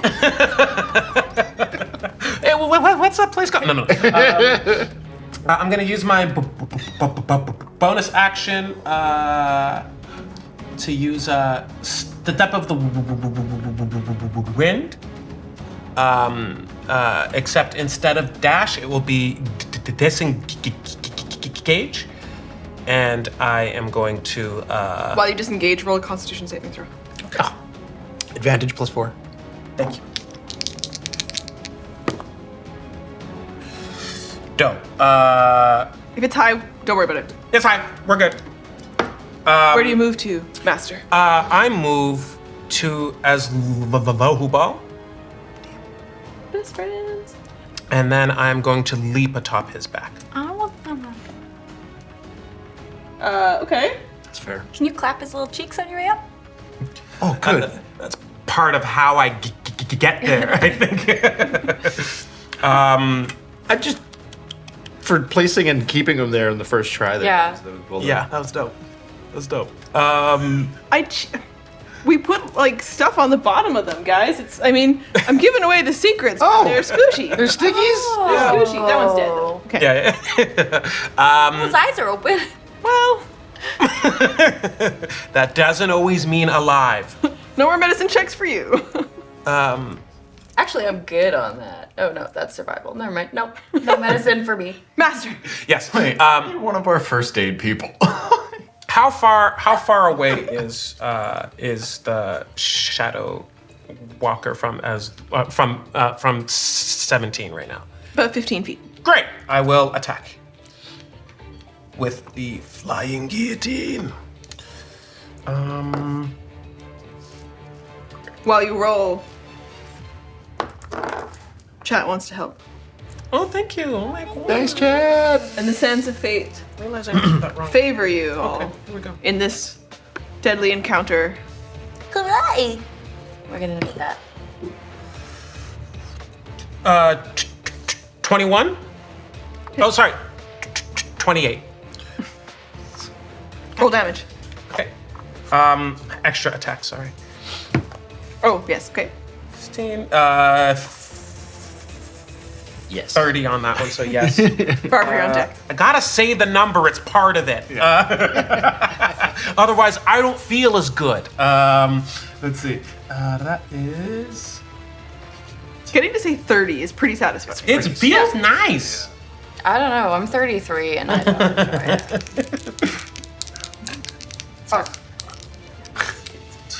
Oh, sorry, that's wrong. That made me wheeze laugh. That's very paladin RP though. I feel like they all kind of laugh a little windy, you know? Rolander's all, I am Rolander. Ernie is a paladin. It's canon, okay? It's canon. For 37 points of slashing. 37. Yes. Laughing Wendy, and I just imagine that whenever they're laughing, it's just like, Yeah. it's an awkward situation. And then I say, Slow ball. Step back and charge. and that's what Aslohubal gonna do. He steps back an extra, I'd say, 15 feet, and then he uses the rest of his movement to charge. 10. Okay. So the attack will be gore attack. Actually, I'll use this guy. 13. Yes. 29. Nice. Okay. And that is And he'll take half damage. yes, but half the damage of like a lot of shit. 2, 3, 4, 5, 6, 7. So and then it's happening again. 6, 7, 8, 14, right? 10. Yes, yeah. I need 4 more d10s. Oh wait, 2 more d10s, please. 1. No, there's one real close to the board. 2. All good. Oh, This is a modified, somewhat unique monster to this game and our world. And the Shadow Walker takes this hit from the creature that you have kept forced into serving through this fight. But it does so with you, understanding that stopping Faevaris is more important than however it really feels about you. he gets it. He likes me though. Sorry. Actually, hold For hold dinner. on. Roll for that. No. No. No. Okay. So that's plus. This will be. Click, clack, catabouts. 7. Ooh, my dice did good. So yeah, it did. Hey. Math break. Yeah, please talk amongst yourselves. How does everyone feel? Don't you dare. Oh, This song is called Number. Goes out to all my algebra friends. So, 86 Before we do shenanigans things is gonna like be my new sound checks, Twitch where name. we sit here and we count 1, 2, and we just get louder and louder all the way. You wrecked it. Oh no! Start. You. Oh my god. Okay. 5 over 27. Come back with 13 or even 20. Swear to Christ. Okay. I swear to Enishan, dude. Swear to the shed. I can feel the rage coming off it. Is there a rage monk build? Yes. A runk. Oh. Thanks, man. Pretty It's sure gonna- they don't want to help. It's gonna It's a catch on. mage. It's funny. 68. Is this thing still staring at me? Yes. Yeah. Oh. So it's gonna get gored from behind. Like butt cheeks over there.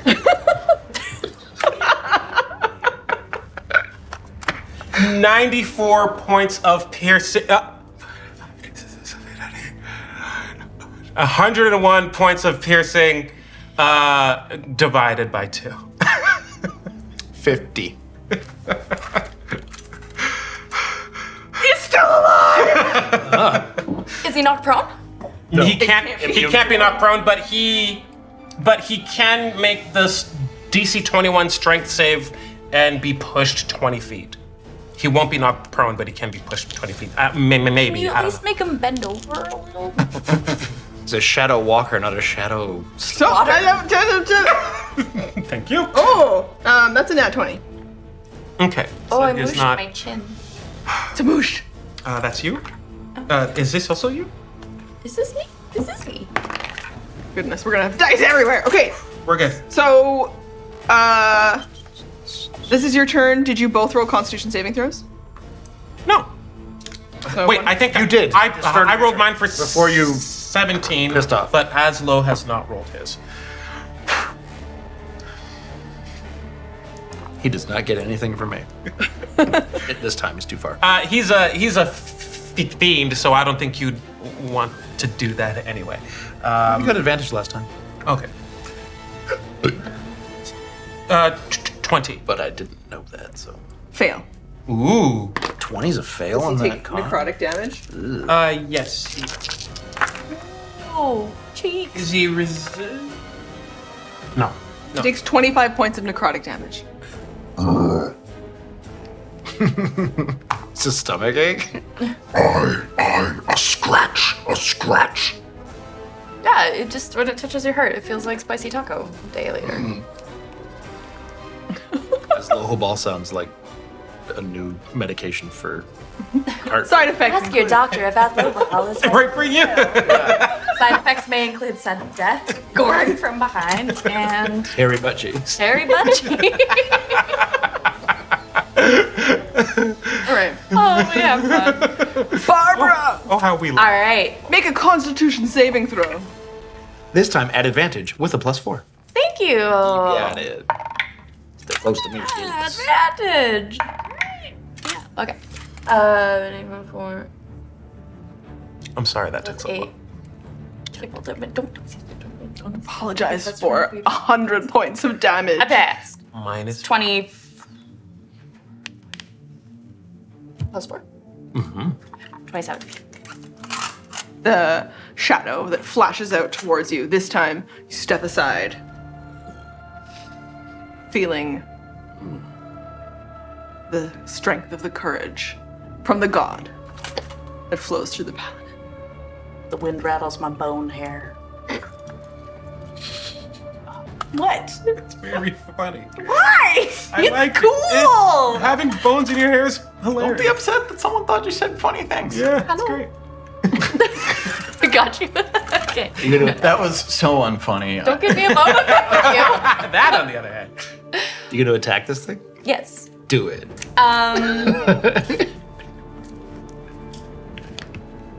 I have something I want to do, but you're already up there, so I'll let you have your space. So yeah, I'm gonna use Gorm with 2 hands, and I'll just try to swing as high up on those leg bones as I can. I was gonna try climbing him again. It's kind of your move. Rolling for attack. Oh, and so advantage on strength and the thing. I'm gonna. Running out of dice. Most cursed. I don't think I've ever botched more in a game. Don't look at me. It wasn't a botch. Can I one more? Oh, Jesus. Wow. Wasn't a botch, but. Come on, chat. Yeah, Come bro. on, you know you want. Oh, that's a bit better. Okay. So it's 31 to hit. Roll damage. damage earlier that he had to use his reroll. You couldn't reroll the one. Yeah.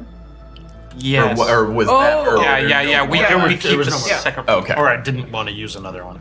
I don't know. One thing or the other. So I'm gonna grab Gorm and I'm gonna just take like a grounding breath and use my Zealotous Presence to channel Divine Fury. So I get to add an extra d6 plus 8. Damage. So that's it, plus 8, and so 8. So that's plus 20. Give it to your hatred. So that's 24 damage. Nice. Let the hate flow through you. Take your weapon. Strike. Wisps. It is made of wisps, but it is still standing. Barely. Oh, but that was only my first attack. I'm gonna do it again! This one. That was such a build. I'm just. I was like, I don't have any dice left. They're all in dice jail. No way. Yeah. What is it? It's a. What do you think it is, Trevor? A 1. Yeah. Okay. Roll your percentile. Do I get a bit? Nope. This is just No. The sands of fate entirely lie with Faevaris. And as you go to make your second attack against the monster, Do I not have a d4? Another D10. Here. I got this d10. Oh, It's a 54. Okay. Where's the d4 from this dice? with this miss, it looks inside your soul. Yeah, it ain't pretty, is it, asshole? You become sunlight sensitive Oh shit. I mean, for the rest of your life. no! You have disadvantage on attack rolls whenever you are in full sunlight. Does the daylight spell in the room count? Wow. Forever? Until you can deal with it with magic. Oh my god, Himmerlane's not gonna be bored for like another 1,000 years, you guys. I'm pretty sure there are other mages in the world. Yeah. And gods. The Shadow Walker feels the presence of the paladin. I have an overwhelming desire to extinguish this thing. Attacks you with a lashing out from the shadows. Do your worst. A 26. That hits. Good. You take necrotic damage. That's 40 points of necrotic damage. Bullshit. Make a constitution saving throw twice. I will. I guess that ends up. Never mind. Just make a constitution saving throw. Okay. Come on! Yeah. Oh, that was so close to bad. Con 7. 26. Succeeds. Nice. It has another move. Sorry, what was that amount of damage? 26. Necrotic damage. 26? Was that right? I got them here. Did he have advantage on that? Saving throws? I have advantage on saving. Yeah, but you had given him Period. disadvantage. Oh. Yeah. What? So you only got 1. You don't have advantage on that roll. 'cause Wait. you Sorry, canceled it. When was the disadvantage? I was trying to imply that you have disadvantage, and then I canceled it. I said it the second time. I don't think it'll apply here because it's going to do something different. So instead of using its forcing that constitution at a disadvantage, it's going to use a second move against you. I did start with that. okay. Yeah, I did Okay. start with that. Okay. But sorry, what? No, it's 36 points, I think. 36 points of necrotic damage. Okay. Fine. Let's go down. And although it is spilling shadows everywhere, you watch one of the arms come up. And a very long finger unfold and point at you. He uses Finger of Doom. Uses or casts? Make a wisdom saving throw. Uses or casts? Oh, interesting. Doesn't say that it's a spell. Okay. It's about to be some spell-like effect, though. Yeah, I think it uses it Okay. rather than casts.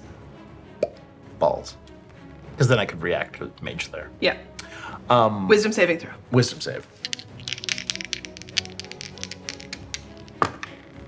Oh, nat 20, so 30. Yeah. Hell yeah. It is impossible for this creature from the Shadow Realm to push fear into your heart, as you are the Fist of Neneshan. Damn right.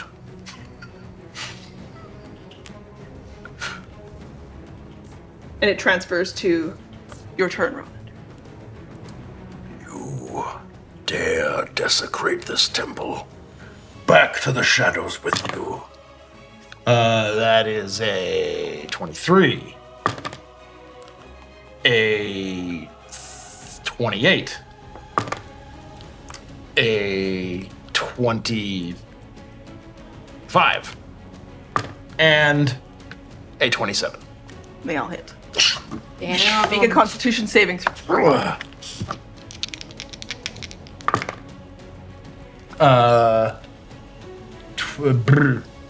19. Fail. That hang time was wild, Roz. I'm gonna roll my damage. You could have just said fail. No, you looked into his heart first. Take 17 points of necrotic damage. Copy.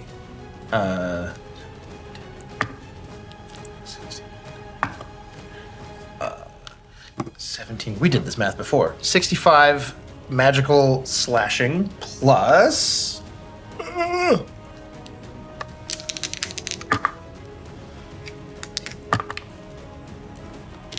25. 17. So, someone do the math there. 42. Oh, plus another 17. 9, 59 radiant damage.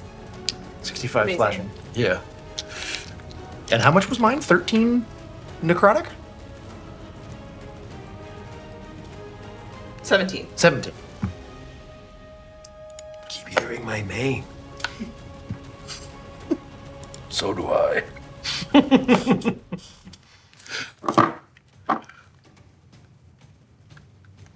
Who named you a number anyway? It's weird. My name was stripped from me. The number is all I remember. Awkward. I mean, there's at least like.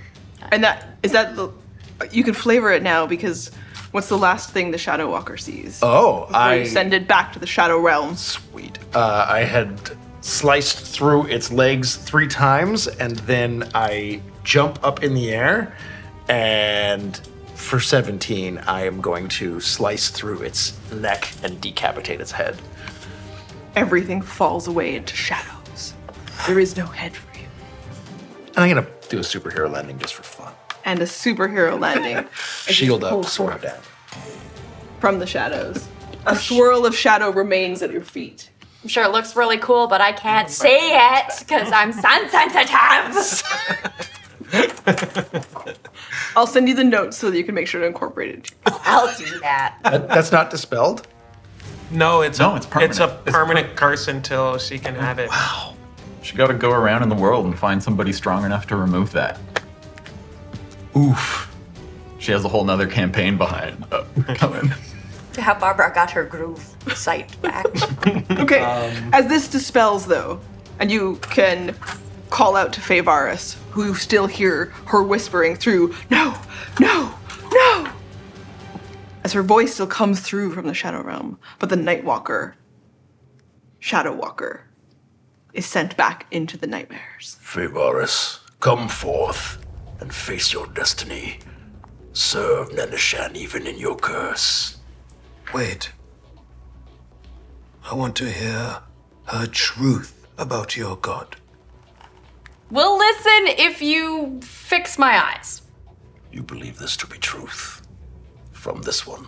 I want to know what she has to say so that I can make up my own mind about the truth. I will walk to the acolytes and lean down and just place my hand on their heads and try to use what is that thing called? My healing touch. What is it called? Lay on hands. On the dead? While you start to move, she says, "No!" Whoa. And she blasts out with destruction wave at all of you. Everyone in the room makes a saving throw. Which I'm behind a pillar. You are. Got the advantage pillar last makes time. a saving You have throw. advantage. +4 just for Barbara. It is a Constitution saving throw. I will roll for the acolyte. I'm no longer in that, right? I'm spending, and it doesn't help. I have a nat 20. Nice. +10. I fortunately 37. had advantage. Fortunately. Well, yeah, I rolled a 1. I spent. You But did. I also rolled an 8. So I rolled a my 7 with Constitution is 0. There's a Oh, I'm yeah, waiting yeah, to yeah. see how these worked out. It's you. All right, cool. I'm gonna I've used enough dice. I'm sorry. roll in again. 8. Well, 14. Still probably not a save, but Better than a poke in the eye. Okay, so I made an 18. Constitution saving throws below 19. Yuck. Okay. You're Wait, meets it, beats it? beats it. So below 19, everyone else will take half damage. So it's going to be 31 for full damage, 15 for half damage. Ah, I heard it coming. Oh, and Aslo needs to make one as well. Yes. And the acolyte who fails. cough blood. Oh wait, 15. I would like to use my what is it called? He I does am- not make it either. I sense it coming. I can't remember what it's called. I have a thing with my shield where I can, if I pass a save, I can take 0 damage on half. And I'm gonna use that. Sounds good. I can't find it. So many things here. The curse of the high level character. Okay, so thunder damage rolls out from her. You're all taking thunder damage in response. Next to you, Soph, the acolyte, even with the pillar, perishes. Oh. And Faevaris, her voice echoing right before she arrives in her true form to fight you all, so that you can send her back again, if that is the will forever of Neneshan. I tell you, and it echoes out through the room, her voice, the shadows around you. The truth is, I, as a paladin of Neneshan, was forced to watch heroes go forward into battle, knowing that they would die, and that the courage would be promised to them, as though there would be some meaning to their sacrifice. But there is no meaning. There is only nothing. Maybe for you. And as a part of the curse that Neneshan bestowed upon me as a joke to him, because he cares not for you, and he cares not for life. I do fight heroes, every generation, and always there are two groups, and always one is entirely sacrificed to me. And I take your acolytes, and I eat their souls. And I will join you in this room, and you will send me back to the Shadow Realm. But I will come back. I will come again, and I will take the souls of a second group every time. Her words echo through the room. Oh no!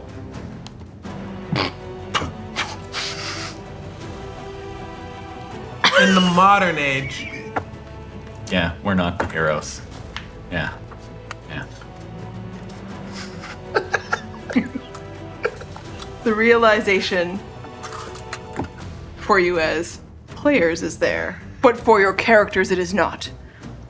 even though you know that there may be future generations of barbarians. That doesn't matter. You are here together. Your words mean nothing, Oathbreaker. You merely toil, suffering, but it's because you broke your oath, and this is your punishment. To suffer again and again, still in service to Neneshan so that those can display courage and no fear through you. And what of the sacrificed? Why are they punished for her sins? There is no punishment in sacrifice. Can't we just... Only if they know they are being sacrificed. They must choose. They must choose what? I mean, these soldiers you say you want us all go into battle. I mean, don't soldiers know they're going into battle to die? Yes. Everyone who fights for a cause. Would you rather we free you and end you once and for all? I would not do that, for that would be in defiance of Neneshan's will. But if they believe that there's... I think we're making eye contact and I try to give you a thoughtful look, but I'm blind as fuck, so I'm like... you can cancel that at any time. I'm gonna put your. I'm not gonna, but I'm gonna put my hand on your shoulder so you know where I am. And when I do that, I'm going to try using cleansing touch to see if it has a magical effect on Barbara. It's not a magical effect. I'm gonna try it. I don't know that. Your attempt means a lot. You could also cancel daylight and then I can see. And we'll find out about all of these events next time when we are joined here at this table again in a week for the finale of Threads of the Oathbreaker. A big thank you today. We couldn't have made this happen without Kevin Bung. You can see the beautiful overlays, of course, all designed by Kevin, but he also stepped in like a hero today to help us out. Thank you so much. I also want to thank all the rest of our crew. We do these turnarounds in the break with all of our teams, and it is just such a beautiful thing to watch everybody fly in and make this happen for us. So thank you so much to our crew, and thank you so much to everybody here, and thank you for joining us. It has been Mr. Murder. This has been a joy to bring this story to its conclusion with you in a week. I want to know what you're doing in your stories and how your games are going and what's going on for you, because when you roll the dice, you make the magic happen. Thank you so much, and we'll see you in a week. I'm raging in real life. Amazing.